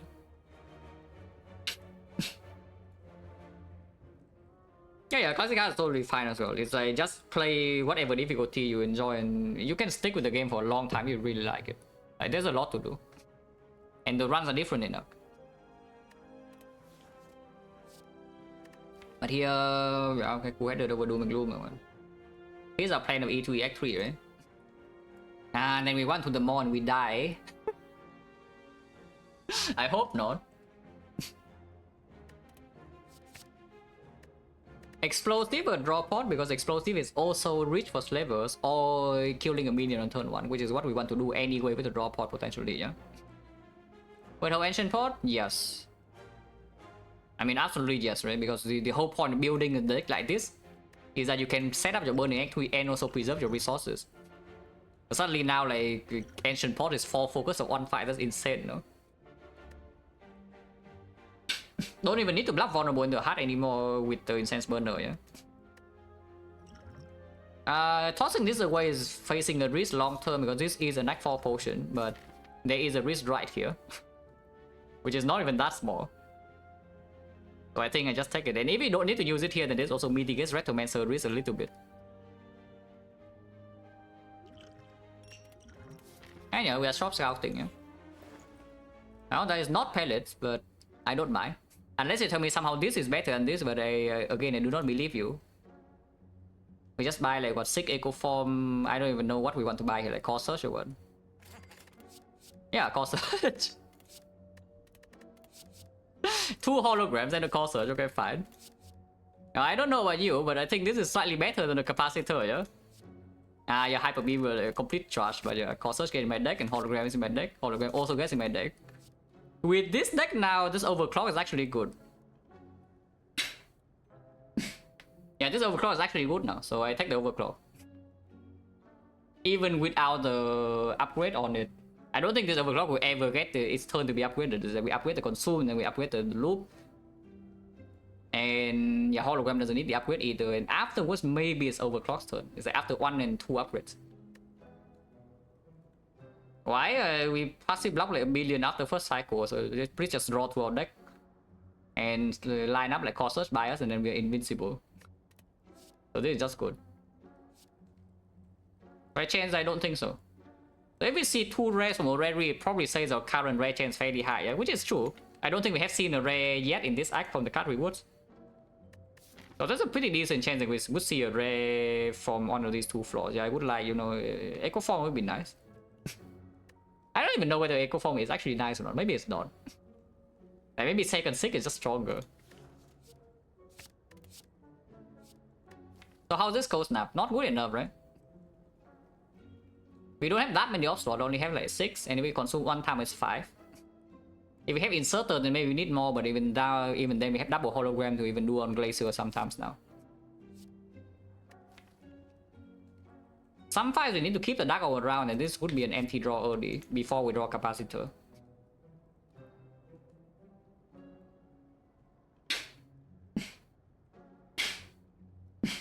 Reboot? Oh yeah, actually there was a reboot. Wait, why did we see 2 rares from a red read? That's like so unlikely. But yeah, I don't think this is actually good, so we probably skip. And there's nothing out here, yeah? This upgrade is on what now? Probably loot over consume now that we have Core Search by us, right? In case of Fusion Hammer, I think I would still do consume over the Overclock. And could even pick a second Capacitor if that is if it shows up. But loot first, yeah? Loop upgrade also improves damage output with the virus by quite a bit if it's a fight that we cannot really outblock forever. Drawing too many blocks, man. Yeah, we have burner, but this hand already blocks at 31, yeah? So this burner on 4 would be stronger. But you also see why I would keep damage plots for the leader, right? Exactly because of this kind of hand. Well, not much to do then. Opening potion now. Honestly, it's probably good. I don't mind using 2 potions here, yeah? I absolutely do not mind using both potions here, especially with this turn 1 draw. where we have no frost in play yet, and we draw like 3 wood block cards, so next turn we have like nothing. FTL to draw 1 core search just to block weakness or vulnerable or the bias card, we draw it next turn. Here's also slightly more damage. I mean, not slightly, it's 6 more damage, but this draws 1 card. Drawing 1 card now is not always good because this energy is already converted into next turn, yeah? So it's maybe we play a new card over the strike. Let's take the core search.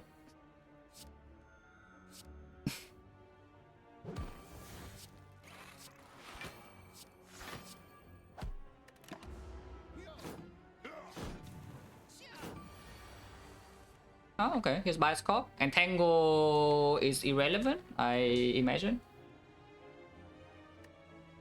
And Tango is actually nothing, right? And this turn is just bias cop and 2 cold snap, hollow cold snap, yeah? And that is 4 energies. I can even play this first. Okay. If we can evoke the thing, this thing is like Omega dead next turn already. How big is this? It's okay, just play this first. With the loop in here is 50 or 50. If it's 50, then everything is dead then. If we can do a cast. It doesn't matter then, yeah, just... And yeah, full block and play the loop. Loop over capacitor is not even true.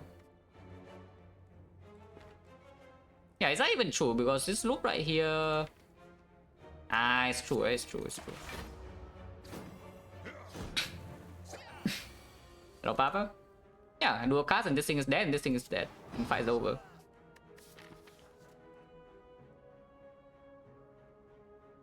Wait, that's wrong. That's wrong. Oh, that's wrong. I should have attacked this guy. So I can set up burner again from stalling this. I mean, you can store this for a long time, but it's not a guarantee kill when we want it, yeah? Because too many wounds. I think middle with the cost even. That's probably dumb. Yeah, that's probably dumb. I could have cold snap hollow cold snap on this last turn, no? Is a thing. And if I do that, it would be Dark Orb, no? Instead of doing it on this guy, because I already play...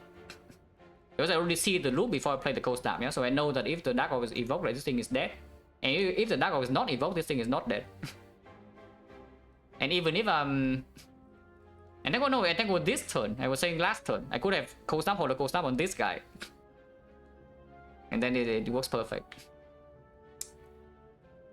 If I zap now, how is the damage? It's 9 per, yeah? So it's killing in... It's probably okay to zap now, right? Yeah, it's probably just okay to zap now. And we can even play extra attacks too. I think I still want burn on 5. For Avocado Red. So killing next turn would be nice. Killing next 2 turns would be nice. If I cold snap hollow cold snap right now, we deal 14 plus another 9 here. 23, and then 27 is too much. But I can cold snap hollow cool-headed. Cold snap hollow cool-headed would be perfect on 5, yeah?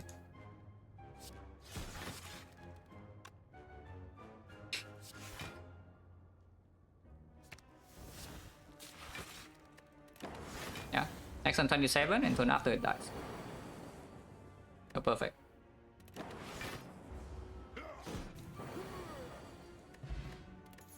Auto 6 plus, I mean, I like that. I don't know about you, but I think that's good. That is guaranteeing cost bias on turn 1, by the way, whenever we want.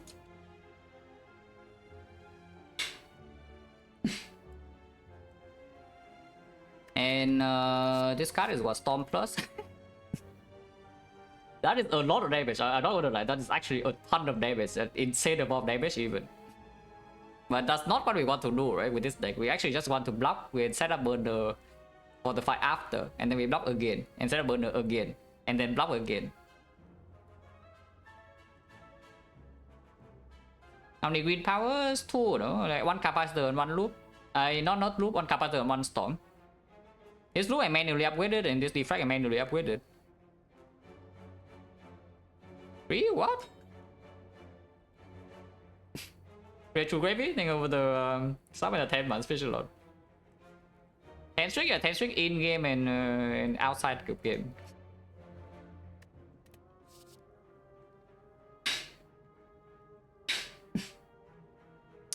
The only reason to pick this up right now is that you are somehow terrified of Spear and Shield. And you say that we cannot really outscale them with blocking, but with Bottle Sick and the Incense Burner, I do not believe you too much. Oh yeah, right. There was a... Wait, what? Was there a loop plus? Huh? No, there was no loop plus for free, though, because if there was a loop plus for free, I would pick. No, this was upgraded. I manually upgraded this. That's fire. Because if there was a loop plus for free, I would absolutely pick that. Even with this kind of deck, I would absolutely pick another loop. If it's green. And this loop was on sale in the shop into upgrade.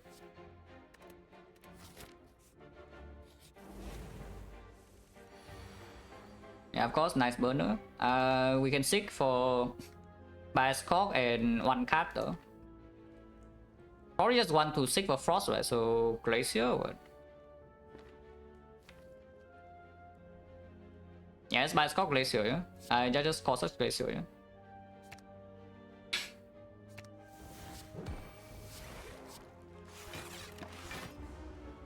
And take a lot of damage this turn because they can attack for 31 here, and we don't have full blow.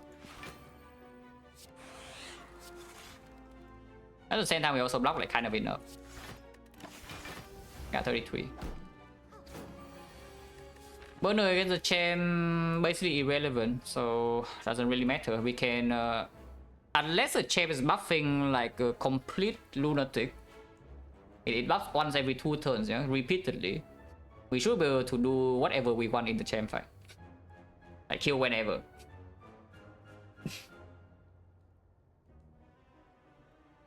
What is this turn? Even with Cold Snap, Hollow Cold Snap, this thing is not in Dark Orb range yet, so we cannot do a cast and kill this instantly.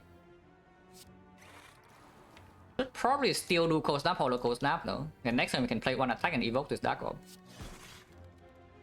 Or I can Hollow Loop right now actually. And they play 2 attacks next turn, which either I draw this or this, and this together, or I draw this plus hologram, this plus hologram. So 2 cards out of these 3, and then next time we can kill this and then we can set up again. Maybe, right? It's not healing, eh?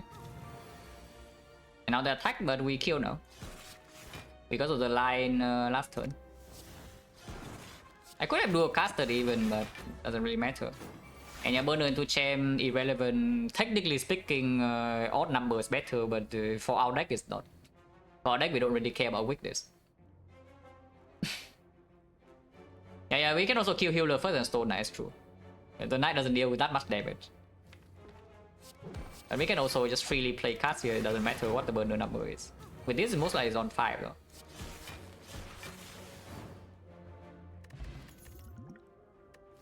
Now the Cold Snap minus. Well, I mean, we did not want the last one for free, so this one is no different. Right?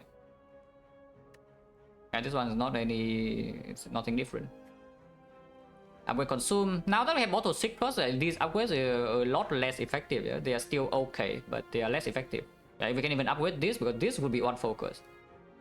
Upgrade this is just one focus in basically every fight because we don't even need to block vulnerable in the hard fight.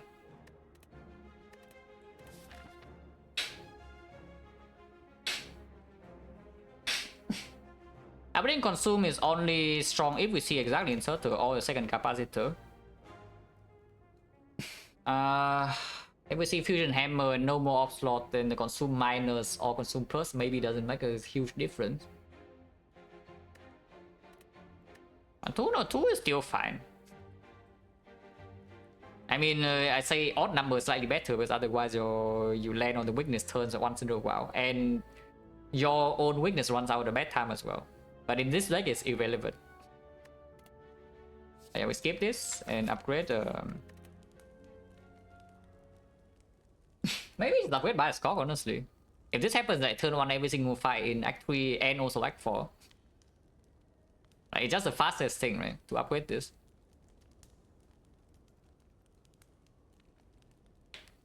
Hollow upgrades in this spot, no value, 0. Because aren't we playing the type of deck that after first deck cycle, like, nothing hurts us anymore.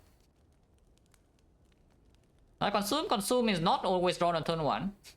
And we know for sure that this comes with artifact, yeah, because we have bottle 6+. And the thing about consume is that right now, as of now, before I see more off slot, I'm not even playing this more than once per fight. At most it's being played once. Sometimes it's not even being played. And if it's only being played once, then yeah, I mean, this is also only +1 focus, which is also conditional. But this is +1 focus on turn 1 always.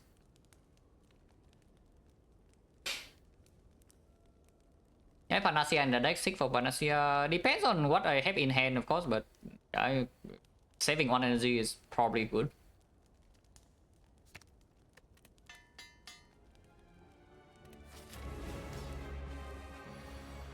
Yeah, I mean, just get all powers in play right now, take 1 damage.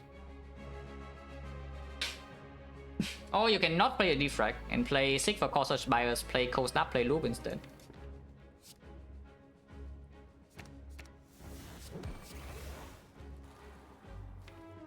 Because you can hollow Defect later, and the Defect is not super important. The Loop also is not important though. Yeah, the Loop is also not important at all, so let's not take the 1, yeah, for no reason. I mean, it makes it faster, but like, who cares about faster? Unless it's buffing, unless it's buffing like 20 times in 40 turns or something. Go dead first and see. Just want to run to capacitor now. Can't play this. Again, I just want to run to capacitor. I should have played the rebound honestly, but probably also doesn't matter. Yeah, capacitor is here.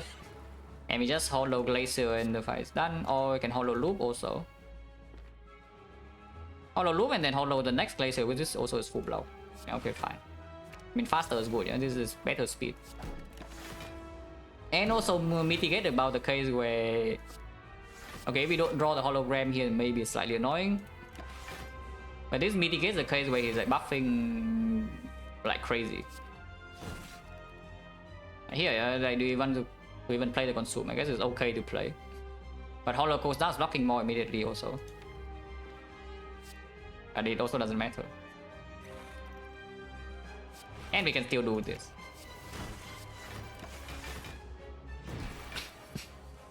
Now just wait for like 6 turns, because I think we want Bono on 5 again.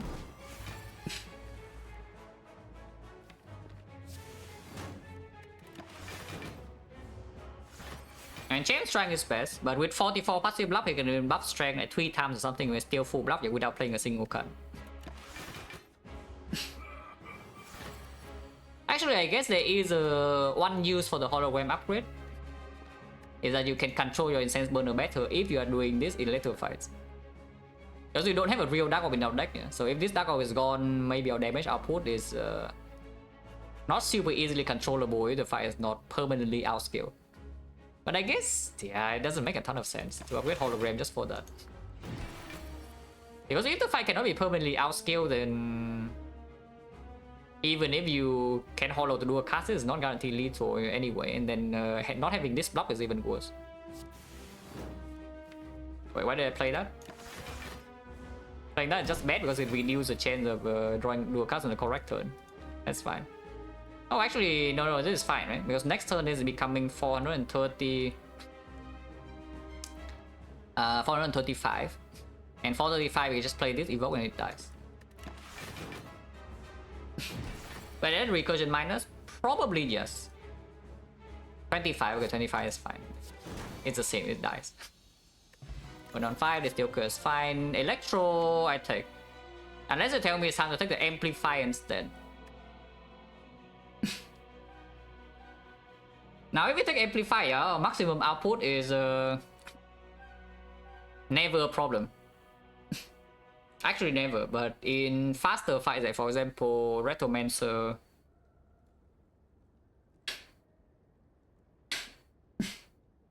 Oh, I don't even know. Like even speed and shield electro is okay. If we have we still have 6+, you know. And 6+ open some amplify bass cock even sometimes, yeah. And 2 holograms as well to line it up. Like what fight do we need an extra for? Retromancer, but that's not even true because we have the Incense Burner to set up. And sometimes I can even block 100.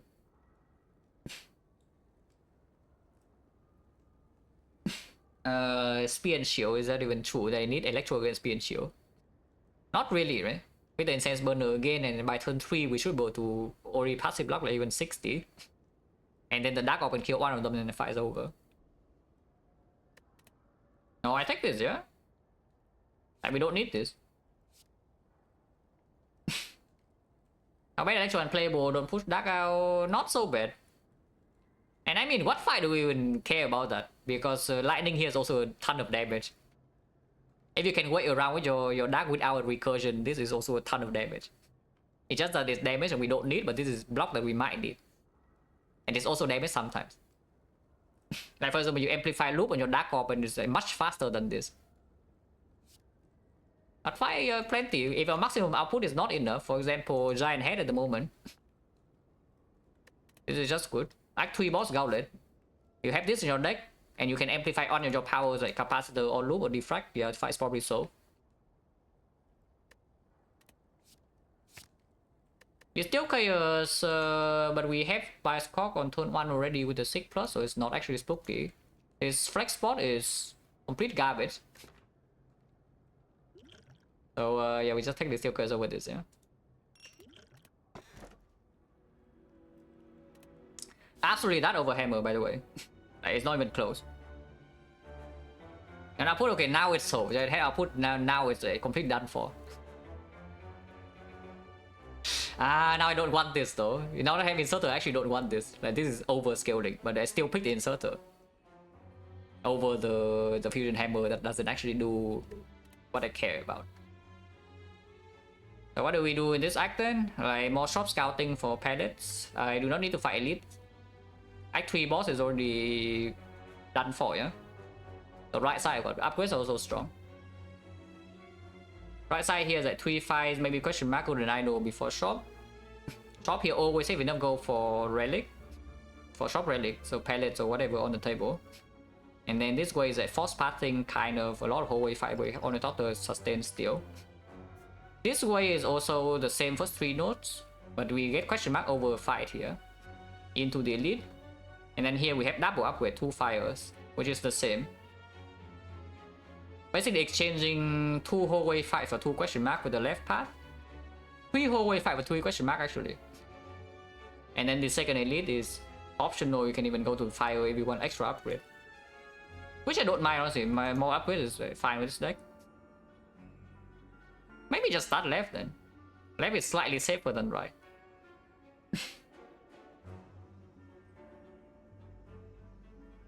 Okay, I should do next power regardless of turn and exhaust. I mean that would be okay. Current amplifier I don't mind that much though. I mean it's bad when it has its places. yeah, left part is more flexible. We can even... We can get extra fire if we want, we can take fight if we want. Cannot go double shop though. I cannot go double shop though, of course I want early shop though. But if we spend all gold here and we go to a lot question mark, like decent chance we get Golden Idol go and then Act 4 shop is still alive. I just start here.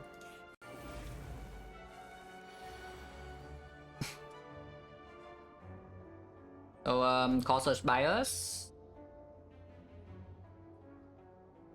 Maybe not call search even. I can even see just bias cock Glacier for example.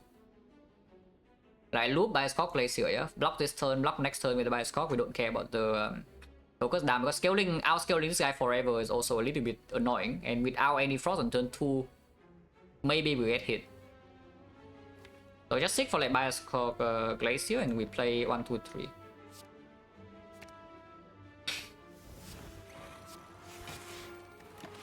Burner will be messed up for the next fight, but I don't actually care that much.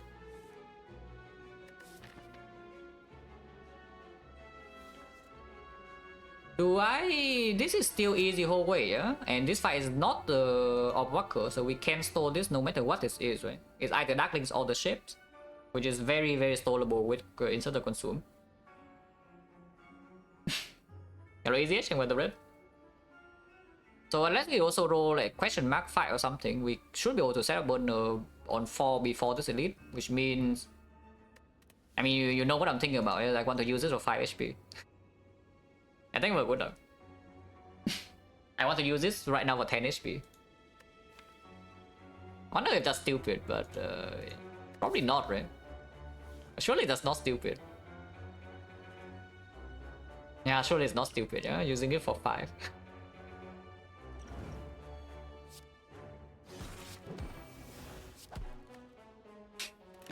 Healing over 2 turns or next turn, both okay. This sucks, because if it's Electro, we save 3 here. Electro is +3, I would kill this turn.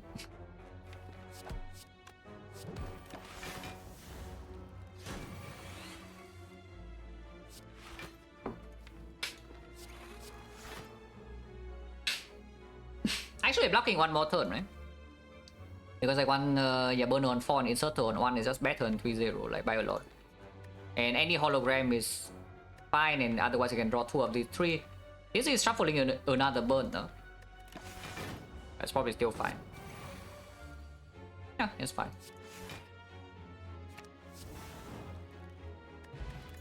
$16 Golden Potion, Darkness Plus, well that also solves our concern about damage in super long fights. Not the hard though, this is not going to be our damage card in the hard fight, yeah? Our hard damage is actually these cards, like these 2. These are hard damage, but this can be speed and shield damage. It can be time meter damage, because we want to loop frost or whatever in like 3 boss gauntlet probably. Loop frost and then put this at the back, and at some point evoke. And on turn 1 is an okay draw as well, because we already have virus, so this even works double. It makes 2 Dark Orb stronger immediately. Either 3, yeah, wait until we set up Frost and Focus. And then say that, otherwise they can still hit me in the face for like 30 damage. But also it's just better to set up burner after is the thing. The thing about Darkness right here is that we actually pick it to set up the burner for Act 4. And sometimes there's something like the Maul, for example, you cannot permanently outscale, yeah? By the way, this guy is here to drop my goal before the shop. This upgrade is quite strong when we already have like a ton of fires, right? And I need my goal for shop relics. Unfortunately, punching is -5 though. Oh, that's annoying. But I'm not playing him. It's -5 with Ripper, but we do have potion still, yeah, only top though. Have to set fully block, yeah. How do you set up burner for next fight then? Wait, did you listen to what I say? At all? Like, what is this card's purpose? It is to set up the burner for the fight after the time meter, and also to kill the fights that you cannot really block forever. But even in the time meter fight, it still has a use, yeah? It's not to kill time meter quickly, it's to kill time meter after we set up all frost, and we have a billion focus, but we have no damage. And if you play the lightning, then killing turn is random. And I do not want a random kill turn with the burner. Also, yeah, sometimes we actually have cultist problems, hopefully not. Yeah, the cultists are scary. -5 is so annoying though, because like, these are good value, yeah, but the shop is right here, so suddenly I miss pallets or what. Because if I pay 50, we don't have enough gold, even with the golden idol gold here next floor.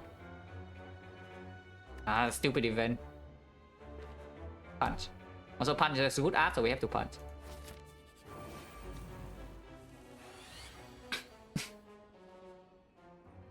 These guys are upset. I would like an aggregate. Something like an aggregate or turbo, it would be quite nice. I need a little bit more energy front load. Because Glacier and True Cautious Bias not full block here, right? I don't think. It's only blocking for 10 plus each frost is 7, so block 24 and we take 10, and taking 10 here is unacceptable, yeah? So what would be full block? Like 6 for Defect,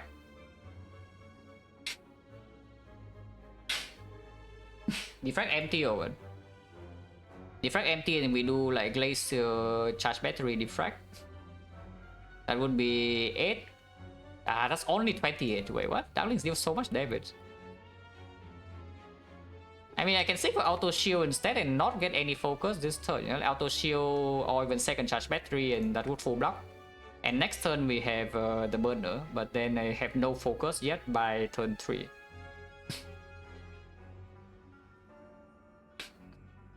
Amplify the effect, yeah, that's the worst thing you can do, because if you want to amplify the effect, right, please seek for cautious bias instead.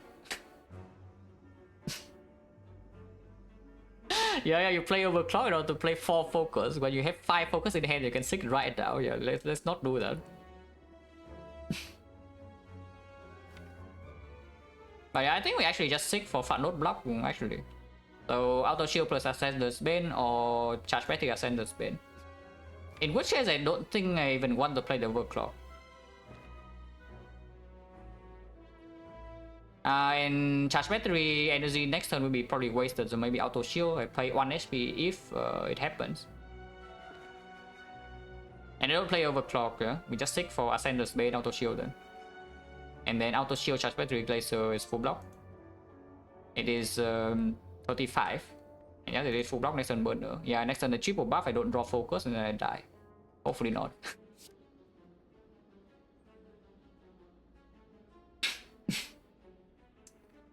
Auto shields and Ascender's Bane.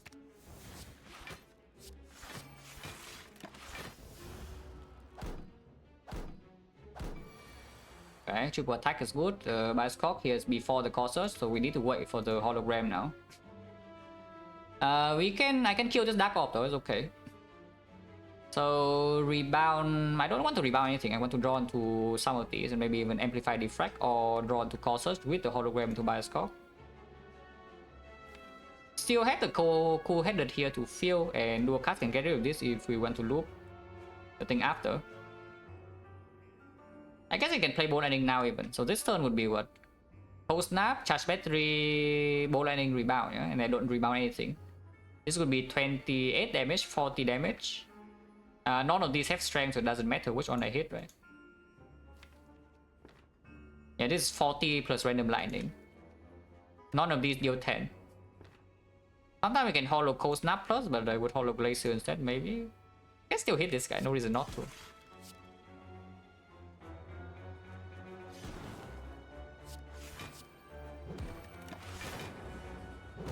Yeah, lightning hits here and now one attack is lethal. And we get Cautious Bias in play.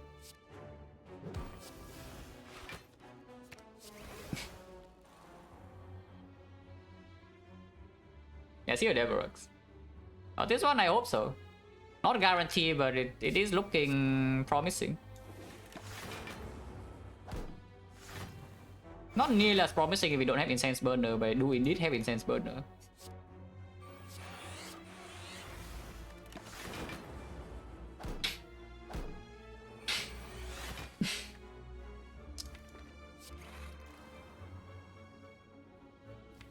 Two Random Lightning is okay, right? It doesn't just randomly kill them until I choose to, because we must have burner on 4 before entering the next elite.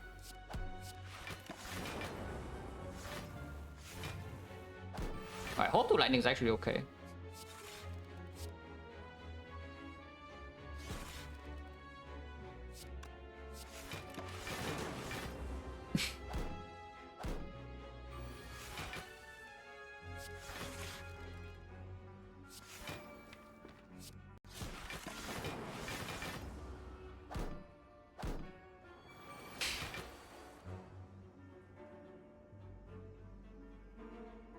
Hello, Palichaka, and we will up.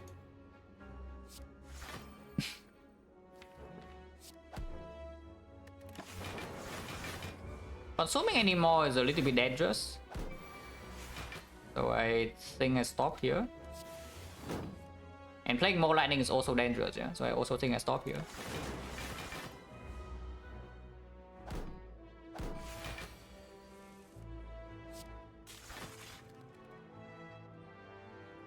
Should not play this Cold Snap right now. If I play Cold Snap right now and here, for example, it will go to 1 HP, and the next time I loop this 48 damage, so it will kill all of them, so my burners on 3. And that would be very bad.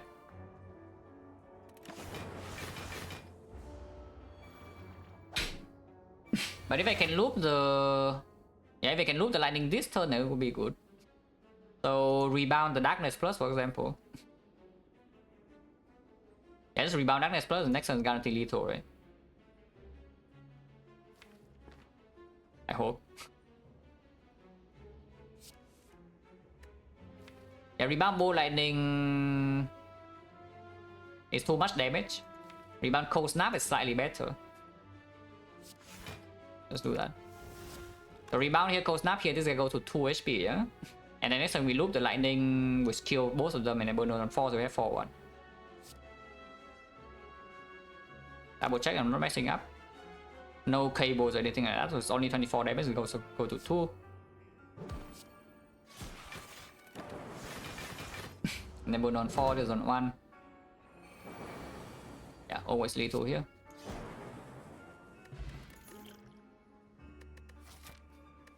Another defect. Well, surely you don't need this, right? Especially with the consume. We do have an upgrade for it, yeah, by the way, but I don't think it's good. One upgrade for consume, another upgrade on what? Overclock, and another upgrade on cool headed. If we see a turbo can upgrade. Compound driver 3 octaves technically, but usually only 2. It does draw on turn 1 with the virus, but we don't have that much energy. Strength, yeah, I can lift, but lifting is useless. How bad is this defect? Pretty bad, right? Just because we already have bottle 6. If we do not have bottle 6, I think this defect into upgrade is actually generally still good. But because we already have the bottle 6 and the burner and the consume, so the fight lasts like 3 turns or something, we already have like billion focus. And frost. That's just not good. Wow, I punched the thing for this, yeah? Okay, next shop we have good relics. Yeah, the next shop we have the broken relics. So we can buy the scheme here, can buy a remove, or can buy the artifact pod. Because the artifact pod is giving me an extra 6 on turn 1. And if we top deck, Core Search, Bias Cock, or... Yeah, if we top deck Core Search or the Bias Cock, then I suddenly can... or Amplify. Then suddenly I can get 10 focus on turn 1 immediately. And the Blessing the Forge is not actually very useful. It also means I can Core Search Bias in the hard fight on turn 1 while blocking vulnerable. In case we lose 50-50 and bottom deck or Frost, I still do not die. If I buy this Ancient Pawn and keep it until Act 4. Which is genuinely... probably what I do, to be honest. So just toss away this Blessing the Forge and take this, yeah? And what's next then? Because we still have 100 gold left. Save for Act 4 shop or remove now? Or buy a scheme?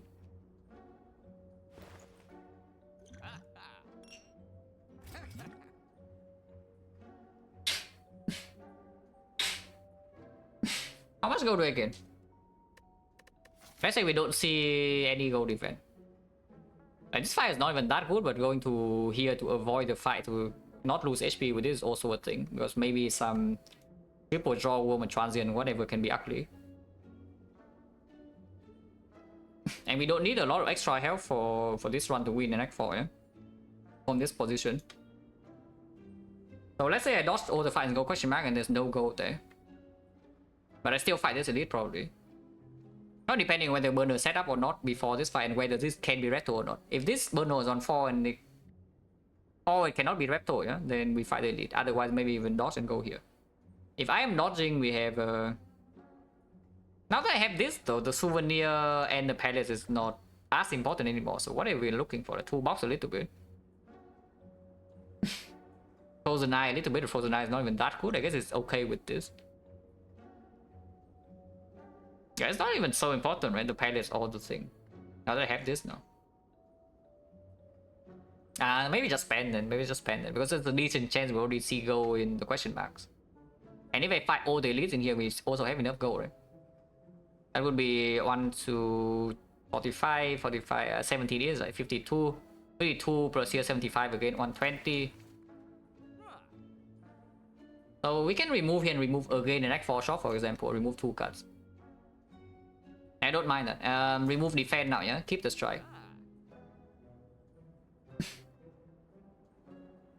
Because I don't even have energy to play this game. To be honest, for a lot of turns.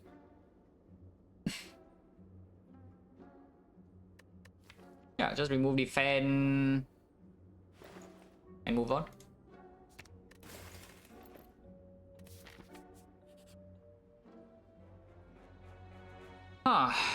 Also 6+. With burner on 4, but this mess up the burner for the next fight. This will most likely mess up burner for the elite right with the floor after this. This fight, no, this fight is fine. I'm pretty sure this fight is okay. It's just that if I take this fight, then maybe the next fight is not okay. If it's exactly red tone, we draw badly. Because the 6+ doesn't end the fight instantly. I don't have like cheap frost in order to block 100 on turn 2. There is no reason to fight this way. Like actually not, especially after picking like some inserter over fusion hammer. One of you, how do you kill the first one? Third one is double burn you? How do you kill one then? Yeah, if you just kill one of them, yeah, play against one of Walker, okay, sure. But you saw even the first fight of this act, we fight one of Walker at the start on turn 1. And could we even stall for the burner like perfectly? Like, no, I was still taking cheap damage against one of Walker. And now there's 2 of them. And it's not even a guaranteed kill clean with this Dark Orb. Yeah, there's no way I actually fight this, yeah, we leave. Yeah, okay, free rare relic. Free rare relic, guys, like, what can you do? But here, this fight, if I stick for causes bias, now I'm taking 13. That was not nice with the Ripper.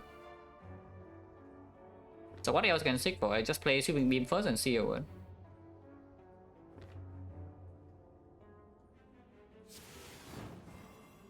Capacitor, yeah, not what I want. We can insert the consume this fight, so it's not. There's no reason to even do this like super aggressively yet. So me just stick for Glacier. I don't even need to defract right now, so Glacier.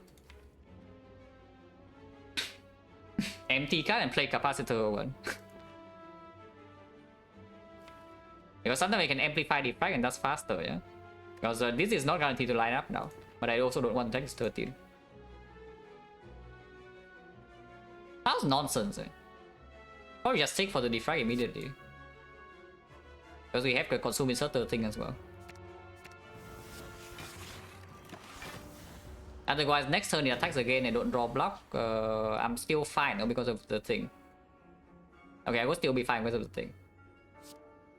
At this turn, he just consume, kill the dark immediately, yeah, because I want to loot frost in this fight. And play this.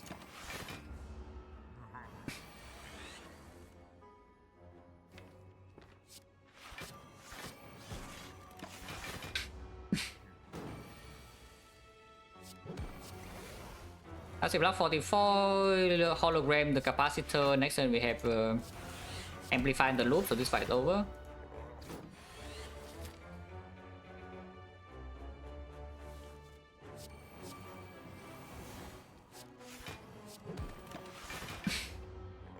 And now we just wait until one Dark Orb kills, eh?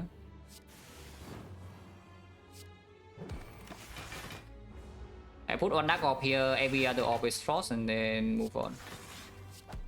I do not want lightning because lightning is not as controllable. In fact, I probably should not even play the thing. Yeah, I should not even have played the Glacier. Because now it makes my Dark like further from the front. That's okay.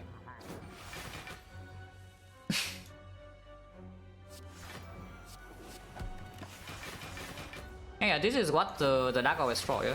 And we can set up relics again. 2 upgrades immediately, consume is 1, and then second one I guess can even be like amplify, but maybe upgrade card roll overclock instead. In which case burn on 4 is stronger, in case we see transient to Retomancer.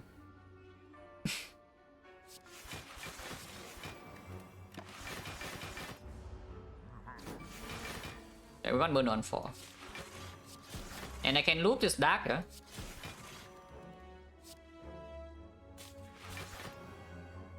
Because the passive block from every other thing is already 77 even.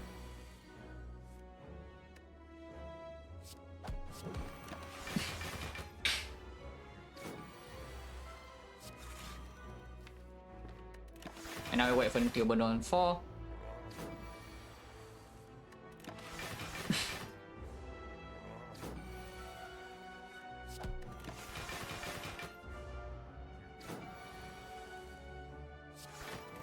Hopefully I draw a knob next turn.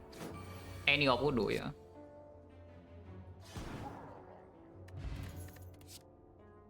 There's a turbo, I just say I kind of want, so maybe I take it. Turbo does not need the upgrade. Yeah, probably. But that means useless smoke bomb. Yeah, no way smoke bomb, right? Right? Right? Because this actually is a good Act 4 potion, the Spear and Shield. Yeah? It's a good Spear and Shield potion. This is a the good heart potion.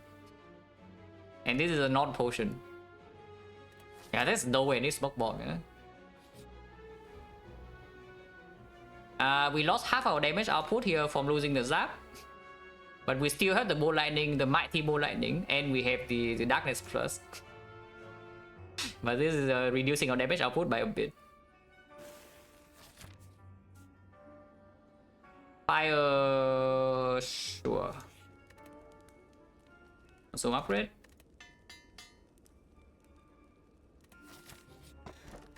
Fish, yeah, so of course fish will play. Yeah, fish of course will play. Recall first, in case I see another sick in these floors or something, I can upgrade that instead. Because right now the upgrade is not super urgent.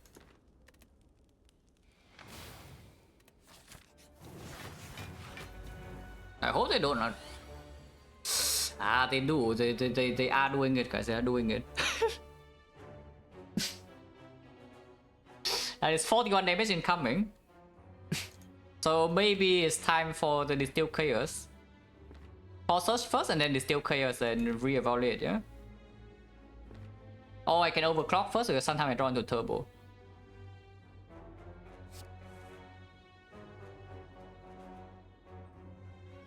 If I seek for Turbo Glacier, that's definitely not enough yet.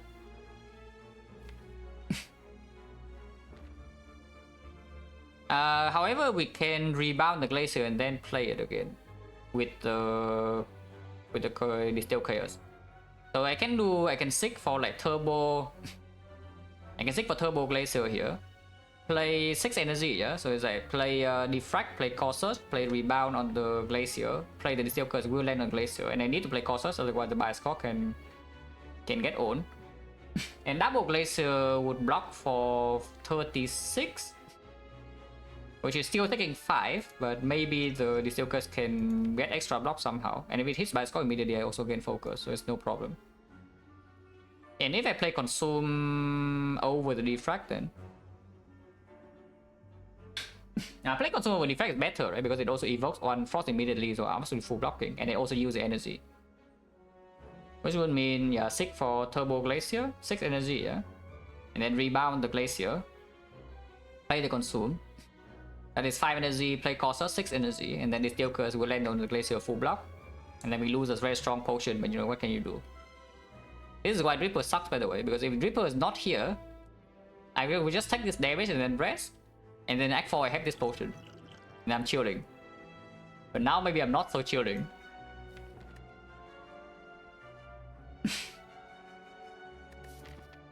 I don't know, what can you do, right?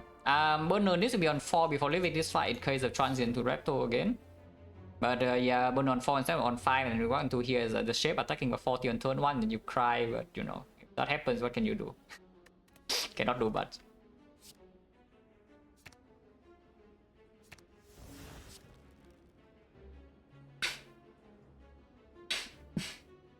So consume, yeah? Then rebound Glacier. Take all search.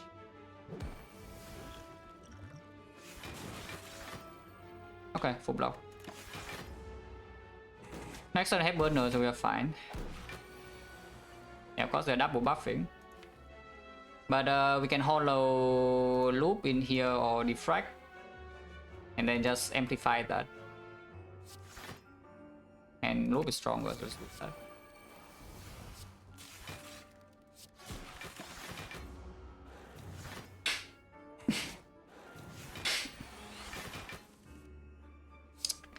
Yeah, here's Bioscope. And yeah, now the fight's over, but damage has been done. Losing this potion is really bad.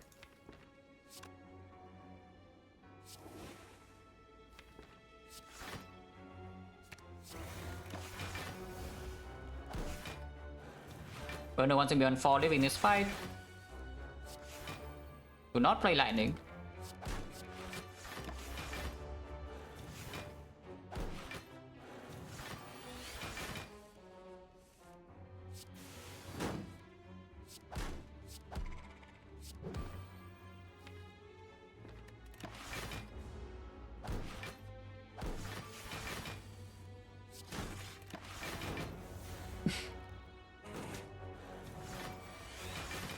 But I guess the events we have seen this act are just garbage. Yeah? We saw of walkers which we did not take. We see a -5 HP event, and we see a fight here with the Golden Idol as well. So now suddenly we are poor in Act 4 with -1 potion. Oh, that's annoying.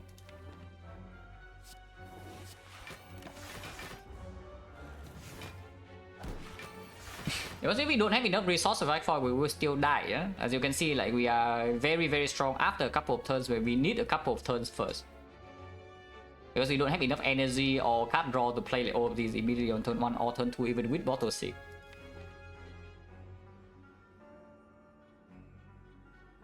And I guess we just don't play the capacitor here, but probably right.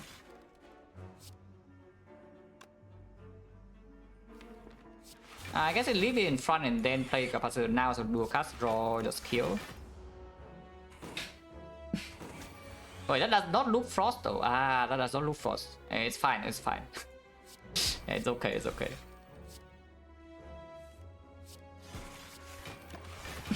So now we just evoke this when Burner's on 4.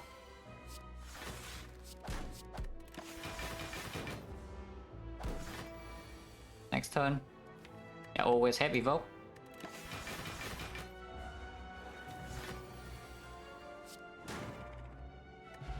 No potion, no card. Second turbo is absolutely not good enough, so we don't take. Okay, please do not. Not as bad as it could be.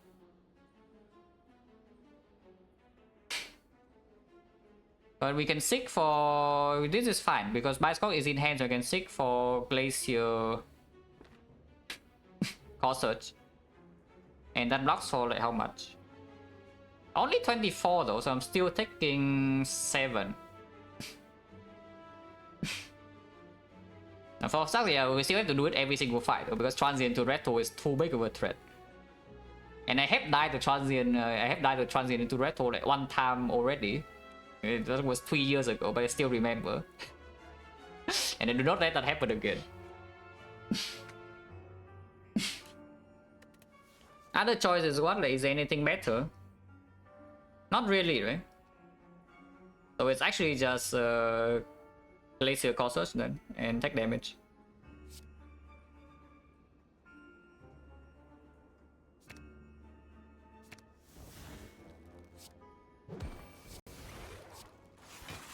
Ow. Hopefully we don't get exploded, because if getting exploded will be extremely bad. It looks fine, huh? It looks like we would be fine. Because even if I get exploded by this guy next turn, I'm still full blocking already, so it's okay. Just need to not get exploded by 2 of them at the same time, but 1 of them we can handle.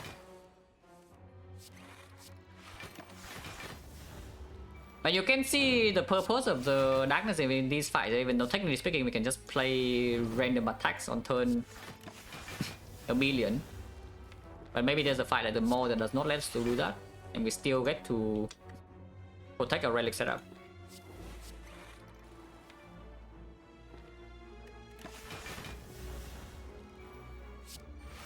This fight will be long though.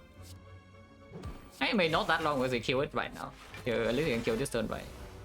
Next turn. So not that many days. But no, actually on 4 and then we fight the elite. Play this.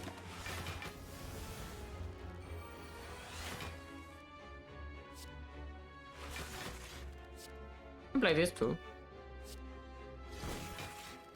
can also play this. Not that it matters, but putting this to single digit HP is also okay. So I don't need to actually evoke this.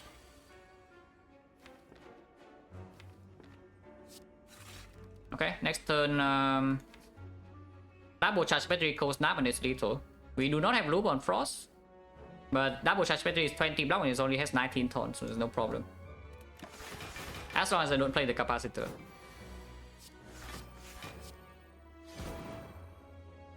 No potion, yeah, of course. Turbo plus, well, would be nice if I see it before this, but still not good enough. Unless you tell me it's time for compound driver somehow. But I don't believe you. Compounds, that's not good enough, right?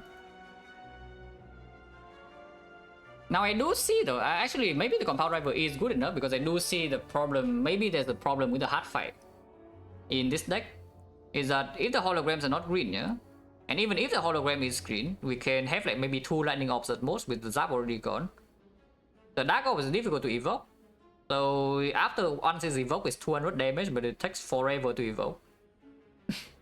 And in the meantime, we do not draw active draw at all. It's like we have overclock worded, but overclock is not draw positive when the fight goes super long.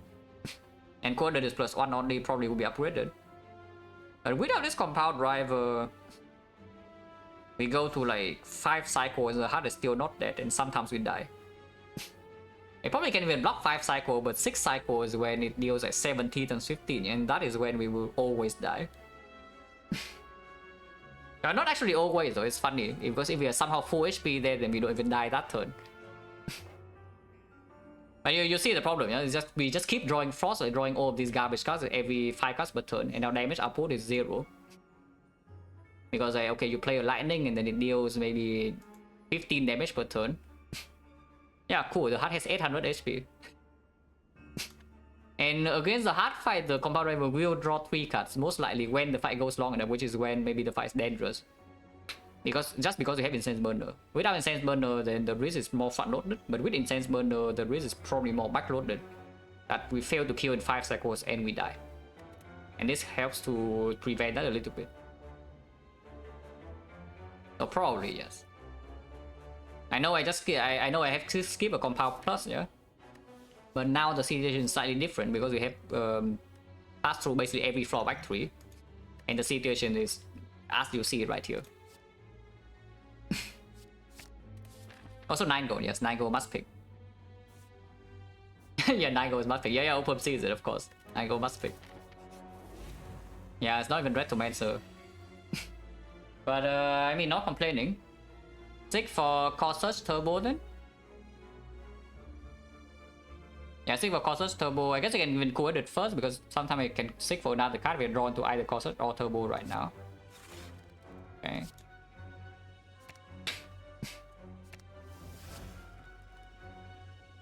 Turbo, so Corsair's Bios, and we can even rebound Glacier here. And then we ETV this guy.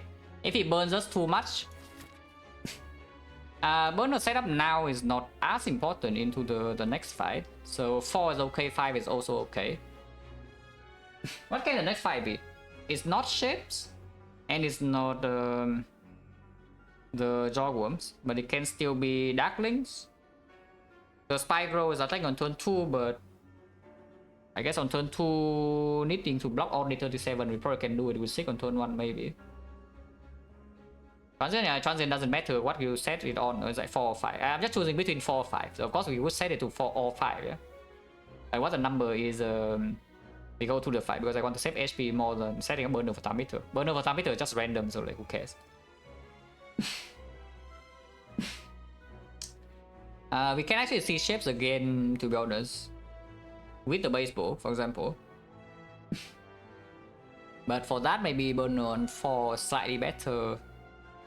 Darkling's burner on 4 is probably also better to reduce it, the absolute worst case.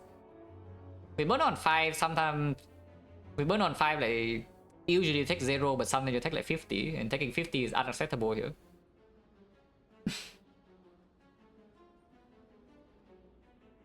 Probably just on 4, right? The problem with setting burner on 4, you see it, right? You see the problem?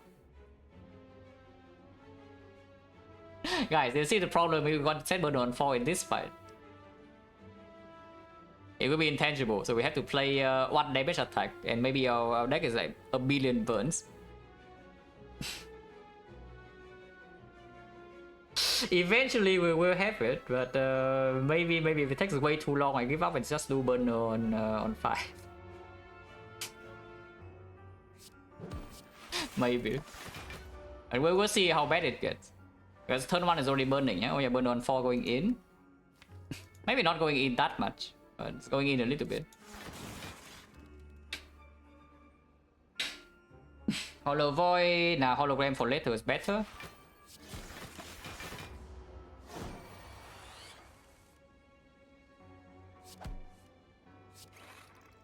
Got the passive block, yeah, fine. 10 burns already, yeah, so yes, it will take freaking forever here. Dark Orb is good. 1 damage is good. And now we amplify loop or what? 15 burns. Okay, maybe I take burn on 5 then, guys. If we are like this far away and the deck already has 15 burns, yeah, then it's going to take way too long, basically. And it's not like burn on 5 is strictly worse or anything. Sometimes it's worse. And if I die because of that, okay, whatever, we make content. If I actually die because the burn is on 5 instead of 4, yeah, then we have some content.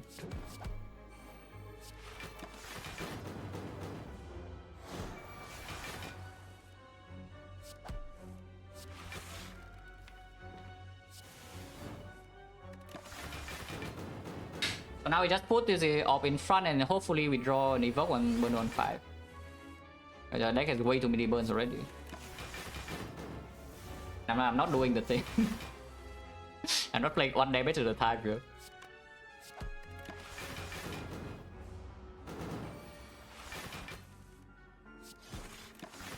I wonder what I want this guy to drop. Like, Mummified Hand will be quite nice. Yeah, Mummified Hand will be quite nice.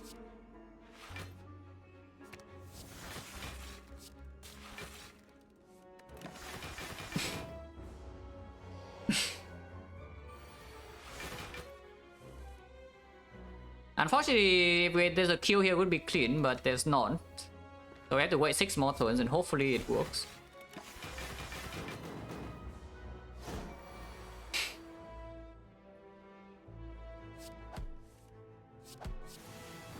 Okay, I'm playing 1 damage.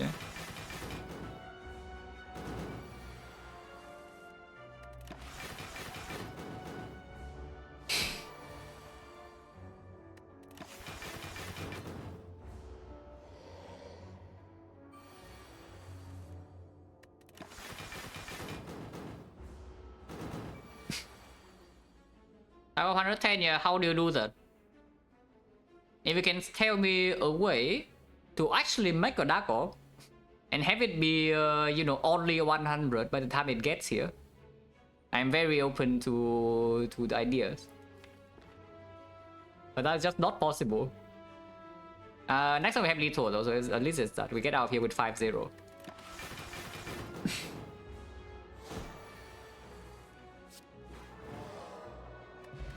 Cables. Ooh, Cables Dark Orb, a lot of damage. Also more maximum output. Second Core Surge.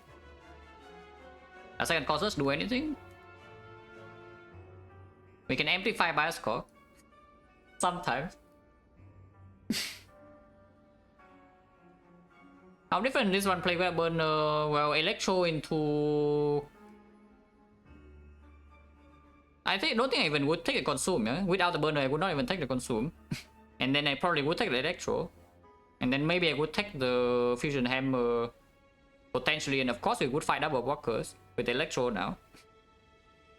And then maybe things are different. Like, what is this even? It's just to amplify by Skok, really?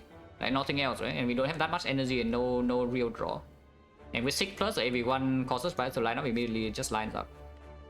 Now, of course, here's the problem is that if we lose the 50-50 in speed and shield, yeah, and we're being attacked for 33 on turn 1, then the Seeking for causes bias maybe takes too much damage, but even then we still heal 10 in the hard fight with the Ornithopter. Because not Seeking causes bias in speed and shield with this deck is actually kind of suicidal. If it never lines up, like we are in big trouble. That is our fastest way to build focus, like, by far. When I go makes a difference, sometimes it does. It actually opens a shop relic threshold. But the thing is that if this opens to if this opens an artifact relic, yeah, then what the hell are you doing with this card then? Basically, you have to slap to your deck to buy an artifact relic, so you overflow artifact, and we even have a freaking artifact pod. If we pick a card next fight, then it's still not enough for shop relic, so we need to pick this card and the next card. And then with the Golden Dino, we are barely there. Yeah, not interested. Let's skip, yeah. Is it too late, guys? Is it too late? Yeah, burn on 5, yeah, nice. Oh, and by the way, we do not draw force on turn 1, yeah, and seeking for causes bias here, so not even so clean. In this fight, I would seek for Consume Glacier. Yeah, in this fight, I would seek for Consume Glacier right now. So I just do that. Also first, yeah, because I want 2 Frost and Frost in front with the cables as well. So we passive block like 15 here already. 20, yeah. 30, okay. And play the loop. So take 7 here, but that's fine. 7 damage, acceptable.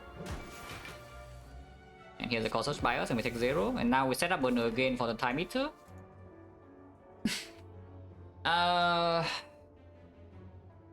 No matter what we set burner on against time meter, there is a chance to get old. No matter what, because you set burner on 4 to prevent debuff into big hit, to prevent debuff into big hit.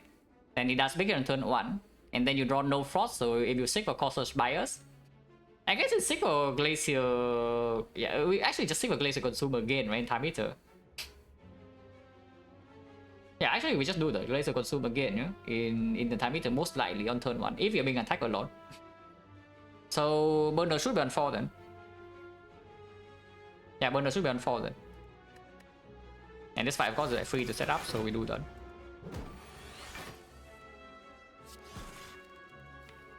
Let's play powers, but why? Yeah, no reason. Playing power just makes like rotating the dark in front slower.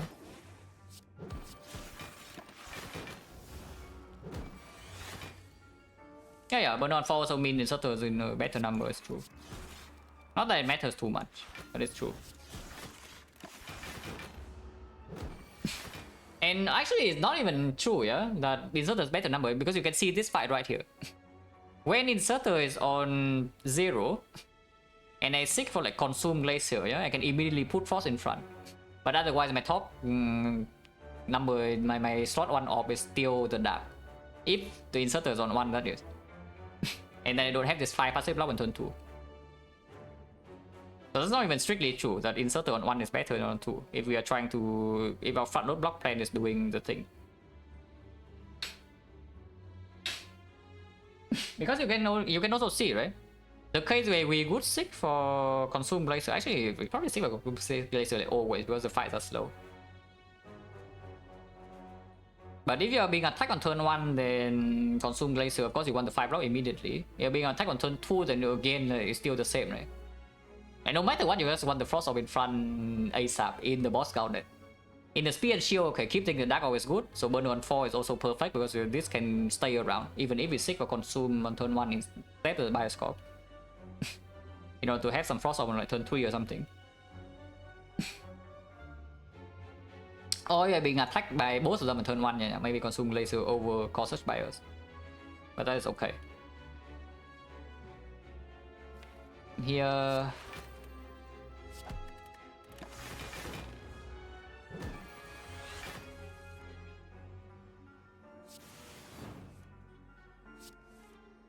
Okay, just Glacier now. And yeah, play this fine. A negative boss outlet, yes. Awaken one maybe is positive, but against the other two is absolutely negative. It is very, very positive in Spear and Shield though, so of course it's still good. It's extremely positive in Spear and Shield.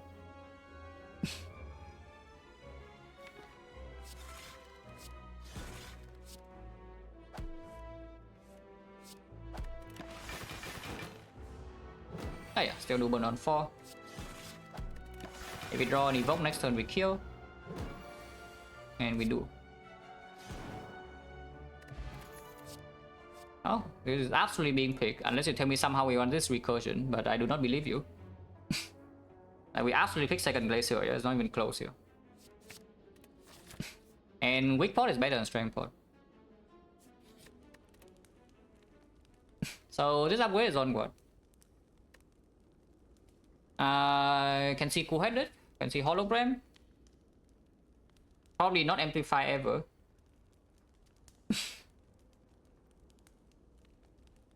We get 2 upgrades either way, yeah? So just think about 2 upgrades everyone.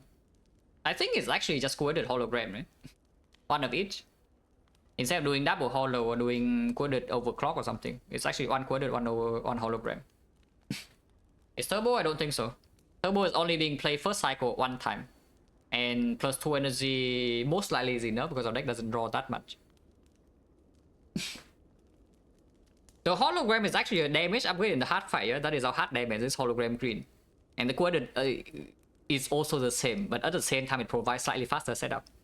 Right, these are both hard damage, which is what I'm like the most concerned about for at the moment for this run.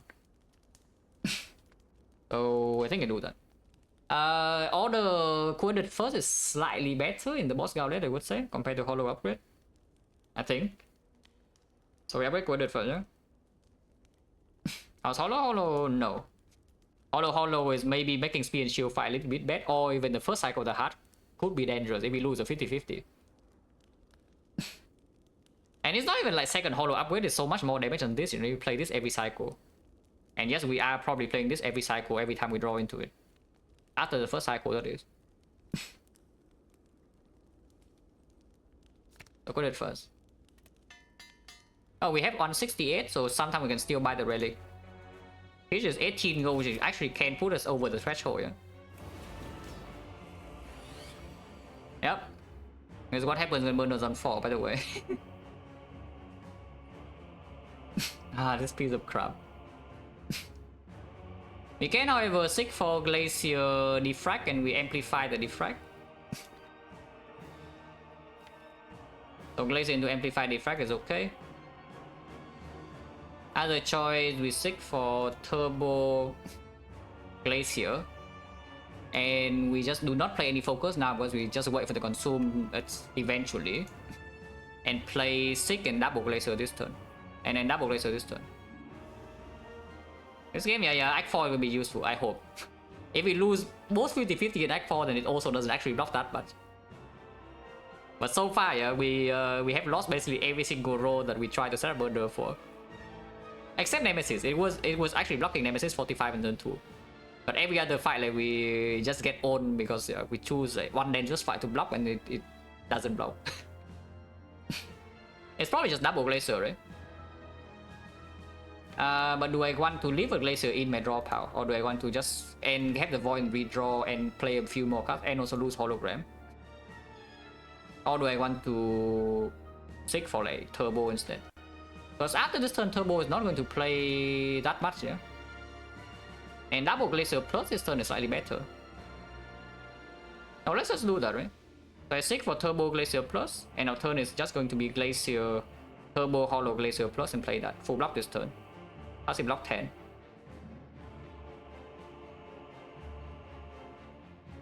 And if what about full block? What about taking 0 then? Why not take 0? Any reasons?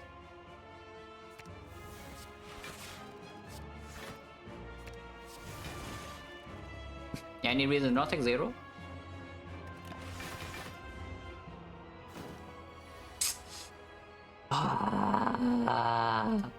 Okay, this is the reason, because now it's dangerous next turn.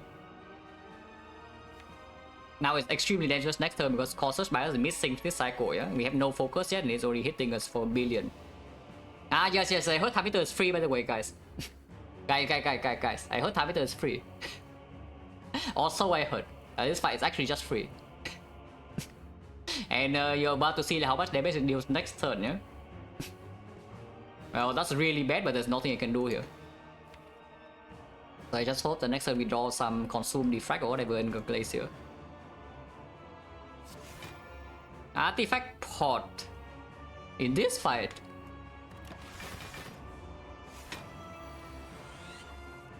Oh, please don't do that. I would take 40 here before I Artifact Pot. And I don't even take 40, look at this, it's okay.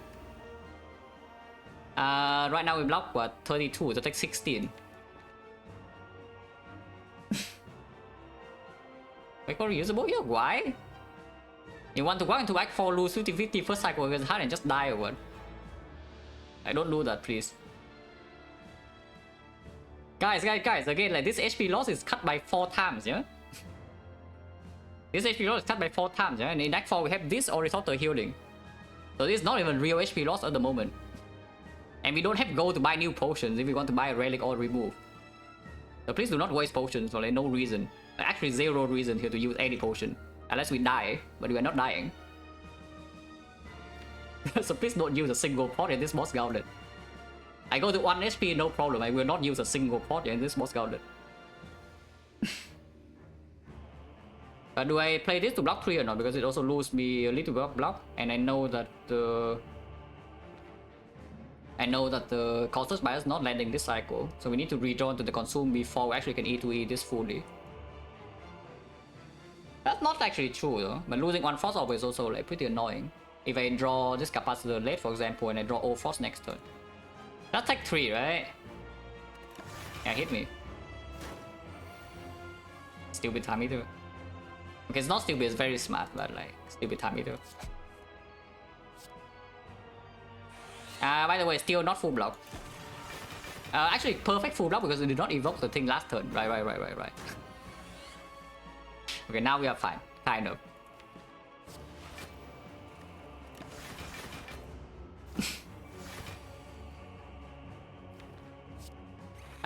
Cautious Bias does not need to land anymore, yeah? So I can just play the Core Search. And at the same time, I also don't have to. I can just fill with all Frost. So cards are plenty.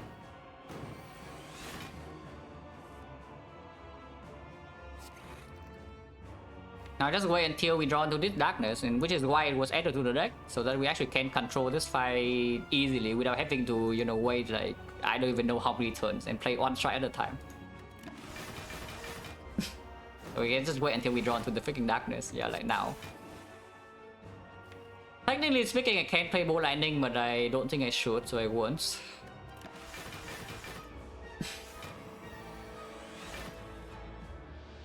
Draw down again, so if I play this, we don't have the Core Search, but I can hologram it.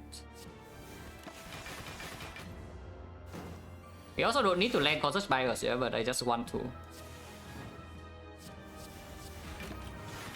I just want to.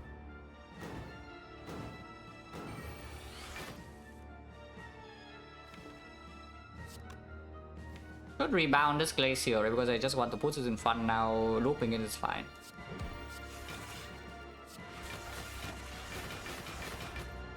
Our slot is 10.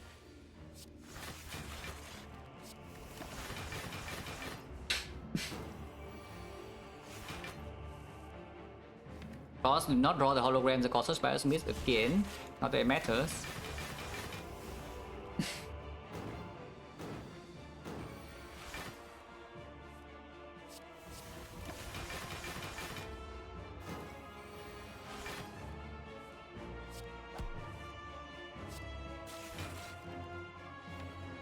I see a cold snap.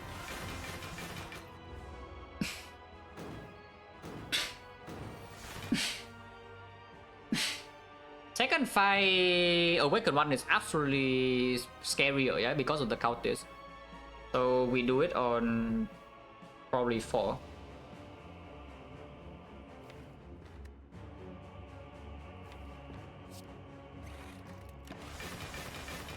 Yeah, Awakened one is absolutely scarier. Unless you tell me you want to do it on 3. But 3 open some low chances, and it's not even like Dononeka will take 0 either. Dononeka like turn 1, turn 2 will still take some hits, and this is real HP loss a little bit. A little bit of real HP loss unless we perfect speed and shield, but if we perfect speed and shield then we already win, kind of. So any HP we actually lose in 3 Act 3 Gauntlet is like a little bit real. Not that real, but a little bit real.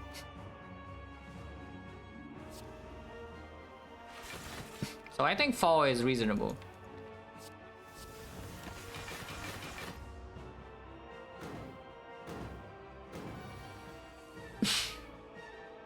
We just leave this here. Yeah? This is already full block forever, so we loop this to crazy number. 6 more turns we kill, hopefully draw freaking evoke.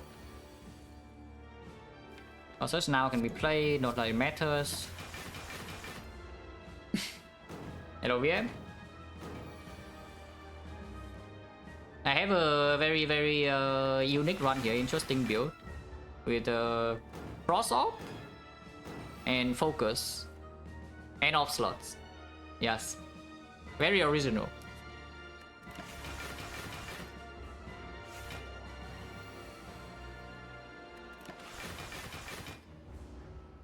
Yeah, I thought of this build myself like today. I just came up with it. Draw down, so lower chance of drawing lethal next turn, but still doesn't matter. We can wait 6 more turns if need to. But yeah, we have lethal, so 4-1. Okay, Awakened one is a scarier fight. With double force on turn 1, I'm less scared though. But good at first and re-evaluate, yeah? Because I draw into Cautious Bias or Turbo right now, we have a much stronger turn. Okay, much stronger turn then, because now I can seek for Bias Clock and Turbo.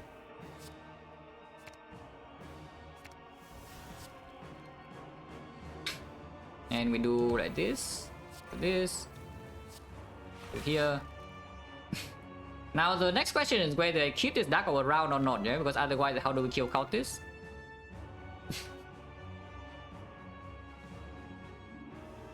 That's a bit fishy though, because actually no, it's not, because if I burn the next turn, like leaving this here is fine, even if it does the multi-hit. And if it does a big hit, then we can evoke this, kill one of them immediately with the Cable's thing, because this is 28 already. So killing one Cultist and second one is not so problematic on its own. Like, you can even play Bow Lightning. And if we draw into dual cards, we are good for us then.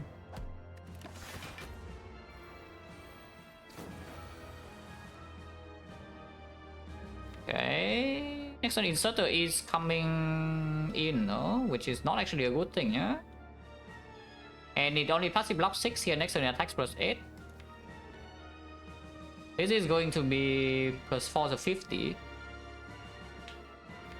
Rebound here in case of dual cards, draw one. I don't think I want to rebound anything here.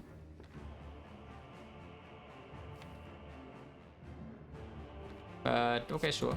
But if we can evoke the Dark Orb, this thing already dies. I hope I don't need to pot next and not die here. But I shouldn't, right? So block first. Okay, we are not that fine, but like kind of fine. Fine enough.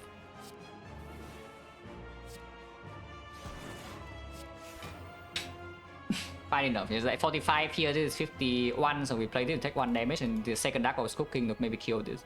And even, yeah, it's only 29 HP, so again, we just play some attacks and be fine. Ow!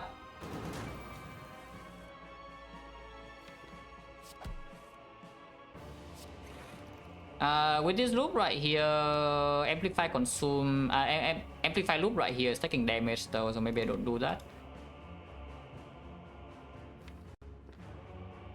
Single loop, however, is fine to play. And it's absolutely positive, so I play that. I wonder whether taking 2 is correct, because yeah, this thing is still, you know, coming in hot. It's probably fine. Oh, yeah, it's fine. Surely it's fine, right? Ah, it's fine, easy. Okay, now we relax. This lightning orb never kills, yeah, because it's regen 15. So we just relax our skill, we can insert the consume, set Earth Burner to 4.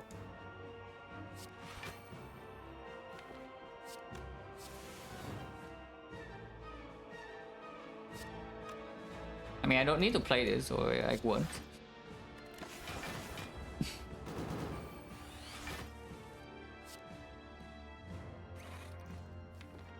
And yeah, Compound Rival Road 3. Don't need to play this either, but I actually will.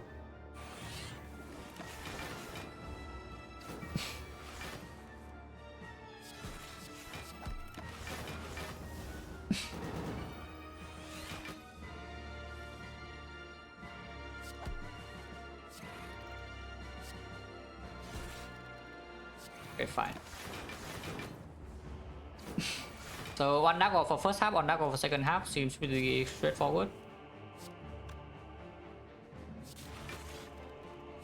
Cannot loop this yet though.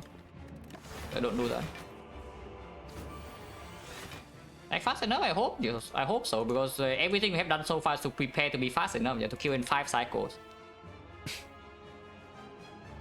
This is actually why the Compound Rival is even in the deck, because this is the damage card. Like when the hard fight goes super long, this is draw 3 and it draws back into my Bow Lightning, which is, you know, the actual best damage card in this deck. This is a hard damage, by the way. Like the darkness is cool and all, but it probably only deals like maybe, I don't know, like 400 if it's lucky. Usually it's only 300 or something. But this would deal maybe the rest. The Bow Lightning.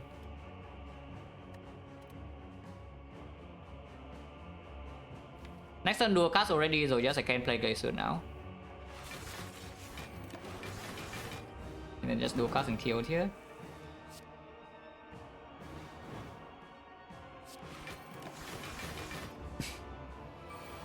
And now I can evoke everything here and just keep the Dark Orb alone, yeah? In front. I do not need to loop Frost in order to full block. This is only 90 damage and we block like way more than 90. And kill and this is like 4-1.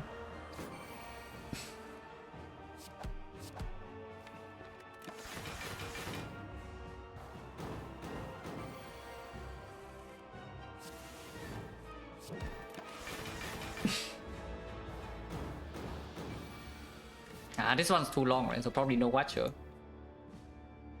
Which also means tomorrow no 2 runs, because Watcher alone and then I don't want to play Ironclad after.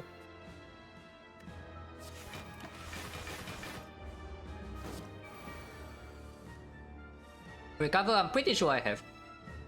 Because if I have been streaming every day and talking for like 3 hours straight every single day, yeah?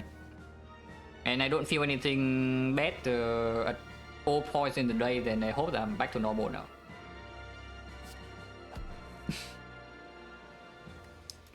Now next turn evoke and kill. Okay.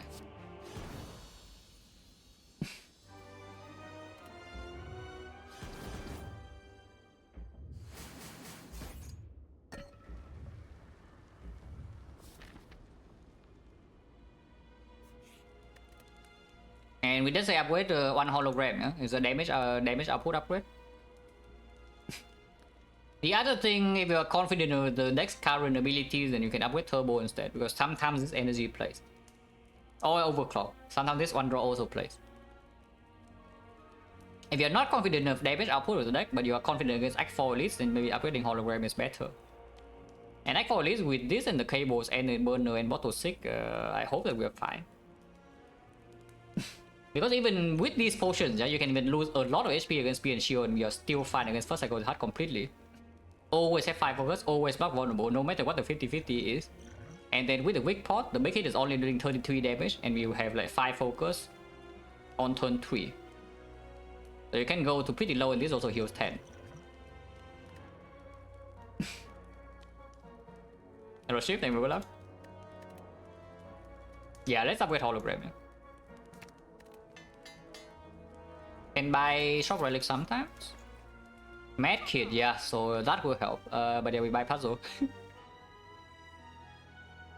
No, Mad Kit actually helps though because you have the overclock. But overclock is not green. If overclock is green, maybe, but overclock is not green. And against Spear and Shield, okay, it blocks 4, but like Why? And in the redraw, we don't draw the burns, but also like who cares about redraw?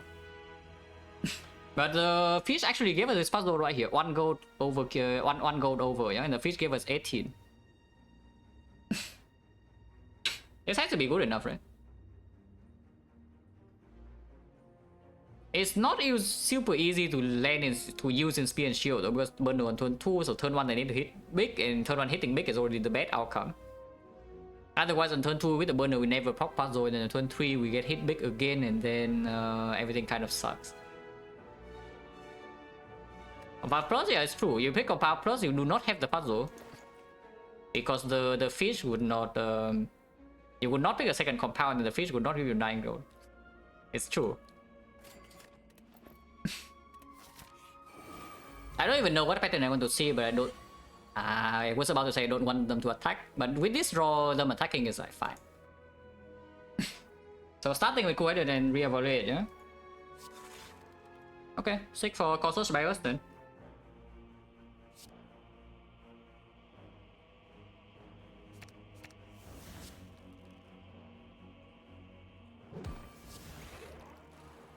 And then yeah, Turbo plays. 28, so we're taking 5 here, which is totally okay. And Puzzle plays here. If we turn around, could have taken 1 less, but doesn't really matter. Should have saved the Defect so that we can amplify it this turn. I see.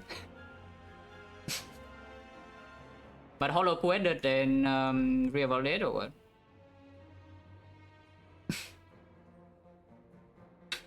I can rebound Coeded plus, which is probably strong, right? Yeah, it's probably strong, right? Turning around immediately possible. Maybe I should have hit the shield instead, because I don't actually have a damage in the deck in order to put this below 125. I mean, I kind of do, but also at the same time I kind of don't. I still want to kill this guy first. Let's do this.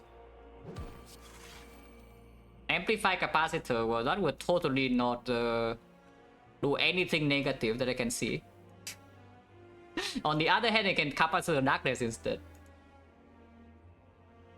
That means I don't have cables or force next turn usually though. Is that a problem? Because instead I can darkness into capacitor, but then I'm trying to basically block them forever. Which honestly I can just block them for a very, very long time here. And the second Dark Oak is still being cooked down. Because the most of the damage taken in this fight would be next turn, yeah? Like immediately next turn. And I want to cable this for 9 block. But the worst draw, well, plenty of bad draws. I still have some bricks here. Only 4 energy, no turbo. And this guy can attack again, which means we would take like, we have to lock 56. So just darkness now and then capacitor, right? It's the turn.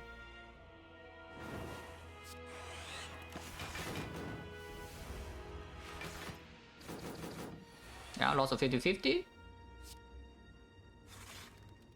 But there's no problem.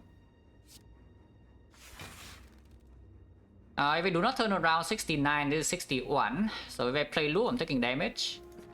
I do not need to play the loop. I can play charge battery instead. And we don't need to turn around. And 3? Nah, this is fine. Full block. And without the inserter here, maybe we have problems. With the inserter though, it's probably not.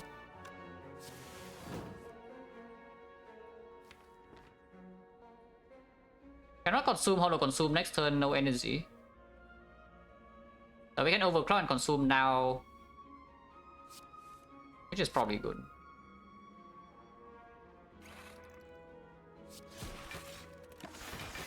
I mean, if we slowly attack this, eventually it will go low enough. Yeah, passive block in is like more than enough to block them for a long time. A very, very long time. And we still keep scaling, by the way. We keep scaling with the consume. So it's not even like we stop just yet. Actually here, I can see Rebound Glacier. And this blocks 99, also Rebound Glacier into evoking next turn is not actually killing.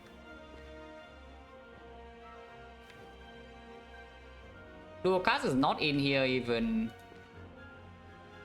But maybe I actually want to cable the dark now. Maybe, right?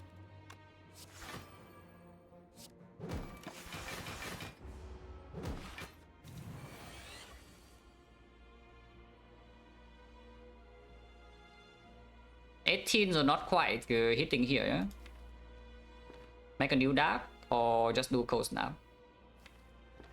Let's do cold snap. New dark can be used later.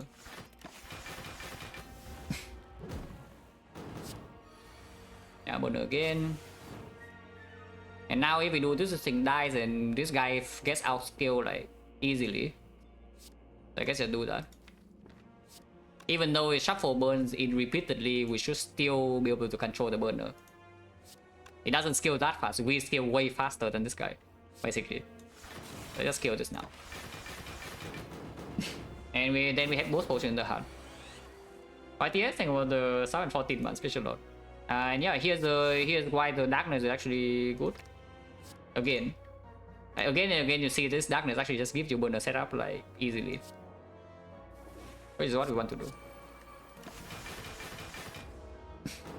Our deck will have a billion burns, but it also probably does not matter, I hope. In order to actually draw a kill and yeah, it scales at 8 damage per 3 turns. It's not even close to being fast enough in order to outscale this. Yes, medkit will be convenient here, I would agree. But it'd be good? Yeah, not really, but it will be convenient. Also, we can just play attacks, you know, we don't need to evoke this dark orb. We can just play attacks. But burner must be on 4, yeah? Next turn is pretty good.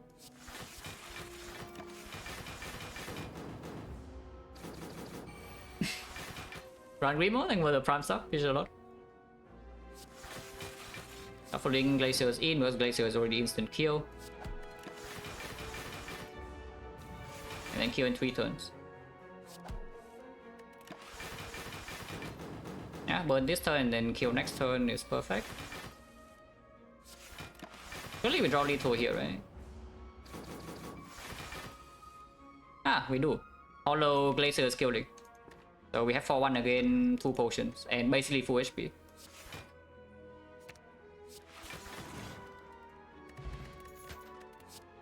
Hitsing's not good enough. Yeah, Barrage is here to actually deal damage, but do we need the Barrage? It's quite a lot of damage though. We have Giria, so it's actually like 50 damage for 1 energy. It's actually 50 damage for 1 energy here after a couple of turns, and I think we are fine, right? With the setup speed here, that even if I take this, I don't really die or anything. But if we take this card, yeah, the risk is basically gone immediately. Like that we're lacking damage in like 5th cycle or something. We hollow this for 100 damage. Cannot be that bad, right? Just 1 prick, and we have like these potions to mitigate completely as well. Also 9 gold must pick. So this is a pretty clear cost by us 6. Unless you tell me is to I want to amplify instead, but I do not trust you. Think no, 6 is bottle. 6 is always here.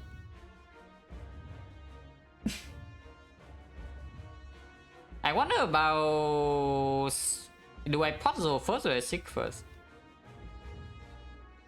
If I amplify something, I want it to be on probably Defect over loop, to be honest. Unless we can loop lightning somehow, which is not so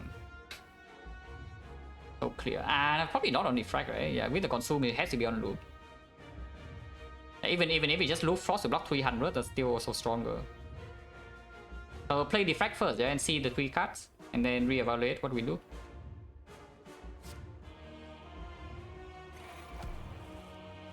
Oh, that's nothing. Unless you don't want to play the loop here, but I do. So we seek for Cautious Bias, play the loop, and potion after. 0 Frost being set up, but turn to have burn the Orichalcum, so even if we lose a 50-50, it's not so much, and we are not vulnerable. So not being vulnerable is like totally fine.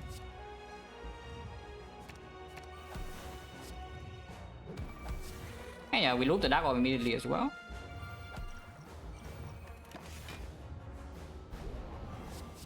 Winning 50-50 would still be better, of course, but yeah, sure, you see this, yeah, we lose 50-50. Yeah, we just lose the 50-50 and then next turn is coming in. If you do not have artifact port, yeah, if you use your artifact, if you use artifact in the freaking time meter, next turn is 67 incoming, you have 0 frost. And you're losing like probably 11 this turn. Suddenly everything looks like a little bit dangerous, right? But here I can just play Capacitor dual cast. And yes, I will dual cast. I will dual cast immediately so that I can actually KO Frost next turn. And then weak pot next turn, yeah, not this turn. Oh, I guess I could play defense. Playing defense first was good because defense is frail. Okay, whatever, minus a little bit. But here, yeah, weak pot. And now we Glacier.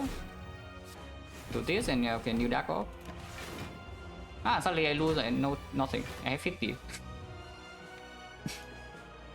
Is there any power I have not played yet? Not really, so there's no reason to do anything except playing two-headed.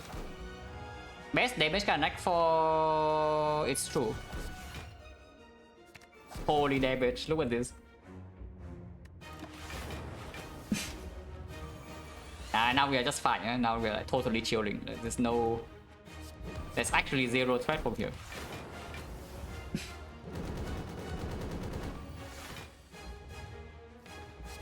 Best damage rank 4? It's true. Oh man, this is basically having Storm now, look at this. Is this basically Storm?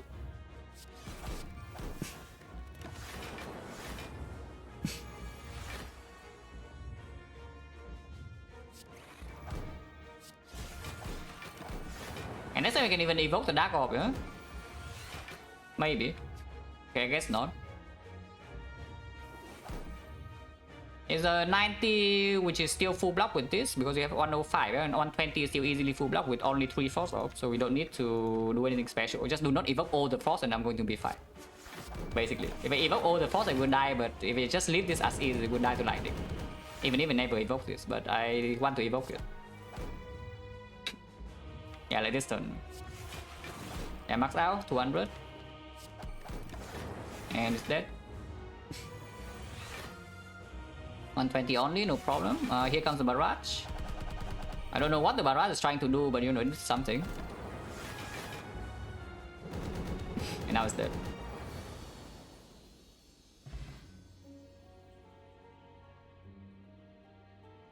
Okay, so that is double digit defect. Pretty good.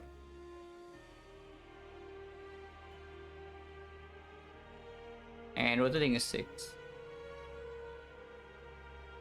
The GBP trick is still alive, yeah?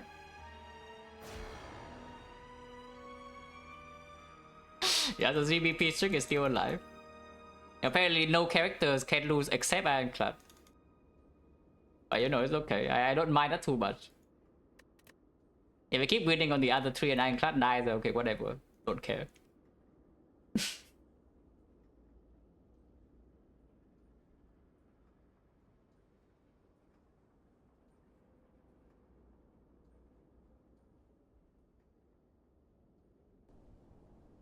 Yeah, this run is just... Oh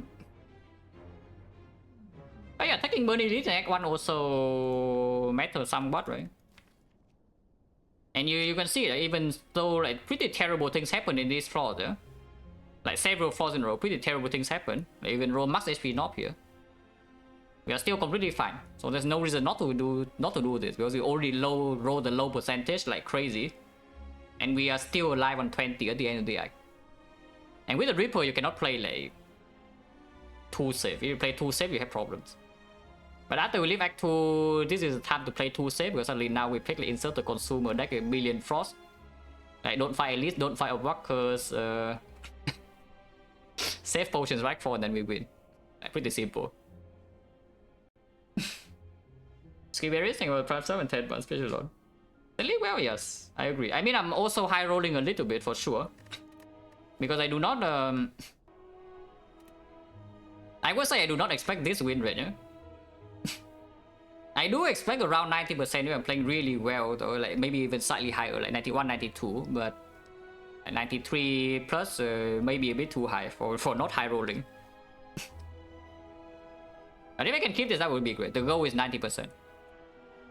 When this number becomes like total runs becomes like I don't know, 150, 200 or something. If this is still 90%, I'm happy. Also, yes, auto shields cannot lose. No, load this auto shield. Yeah? I mean, I showed this already more than multiple times, but holy, this is 2 years, by the way.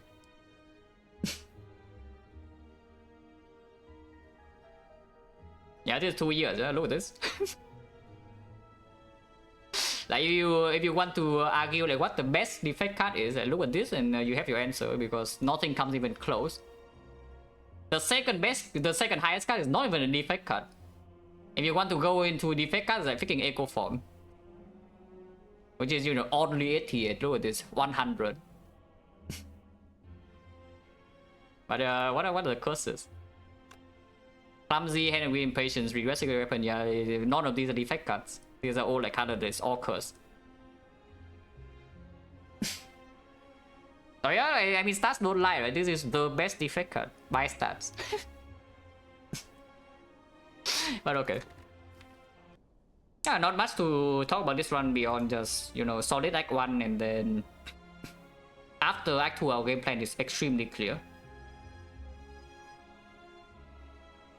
And playing light in Act 2 is also not too complicated. Is that we have like virus into burner, and then yeah, everything just fine. Then we have auto seek. So the entire Act 3 is also fairly straightforward. Act 4 is also extremely straightforward because, you know, the deck's strong enough, we have auto seek.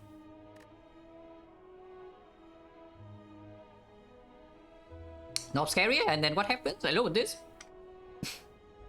You see this, you're feeling panicking, right? And what happened? We took 8 damage. Yeah, max HP knob, yeah? Our deck is like this, and we draw this hand on turn 1. And we take 8 damage. I mean, I don't mind. But some people want to, you know, not fight the Burning Elite, you know, and so you even take the question mark of the fight in Act 1. What was the fight actually? The fight, what did the fight give us right here? Sweeping Beam, yeah, okay, so not super important. Yeah, not super important. Even if you miss this Sweeping Beam, probably okay. We'll pause attack and block. Attack pod was Cold Snap, and I just blocked the knob instead. I played 2 Cold Snap, I played a Defect, and I played Block Pod, and then I played Auto Shield with next pod. And we took 8 damage in 5 turns. Oh yeah, let's get out of here. Pretty good run. Not like... It's not a run I would remember for more than a week, but solid plays, I like it. Ah, more defense. Take Relic? Okay, fine. I'm gonna kill our walkers and see what the Relic is. I don't actually want to play the fight though. I'm slightly curious about playing this fight, yeah? I think it would take a lot of resources out of this, like probably this potion and Retromancer potential next floor. Of course, with Mega High Side, we know next floor is not even Retro. But here, the next floor directly is an Elite. Let's just check the Relic, like what is it? Ah, okay, fine, whatever, move on. We don't need this. It's very, very, very, very, very good, yeah, but we don't need it, so it is okay. And what's Auto Shield Pick? Act 1. Oh yeah, actually, wait, this one is perfect. Wait, what? Wait, it even drops a freaking Smoke Bomb. So you get Calipers, you use this potion, and now you have Smoke Bomb. You can never die in Act 3. Because you already have the key. Wait, our Walker is just broken. Yeah, our Walker is actually just broken. Just take the fight then, I guess. No, but really, you should not take the fight. At least, in my opinion, with the current state of the deck, you should not take the fight. It's just that with hindsight, everything would have worked out, like, very, very easily. Because these fights are not even dangerous. And then we have a Smoke Bomb for absolute insurance. And we have the Calipers for Act 4 with the Incense Burner. So there's no threat in any fight, really. But sure, no. ending stream right now. We go to Baylor. Baylor's on a 7 defect streak, yeah, so pretty close to his current PB, and he's playing like, extremely well, so like pretty cool.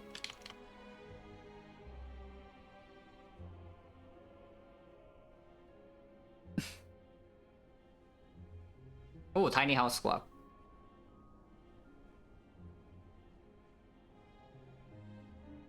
Yeah, thanks for watching, guys, as always. See you.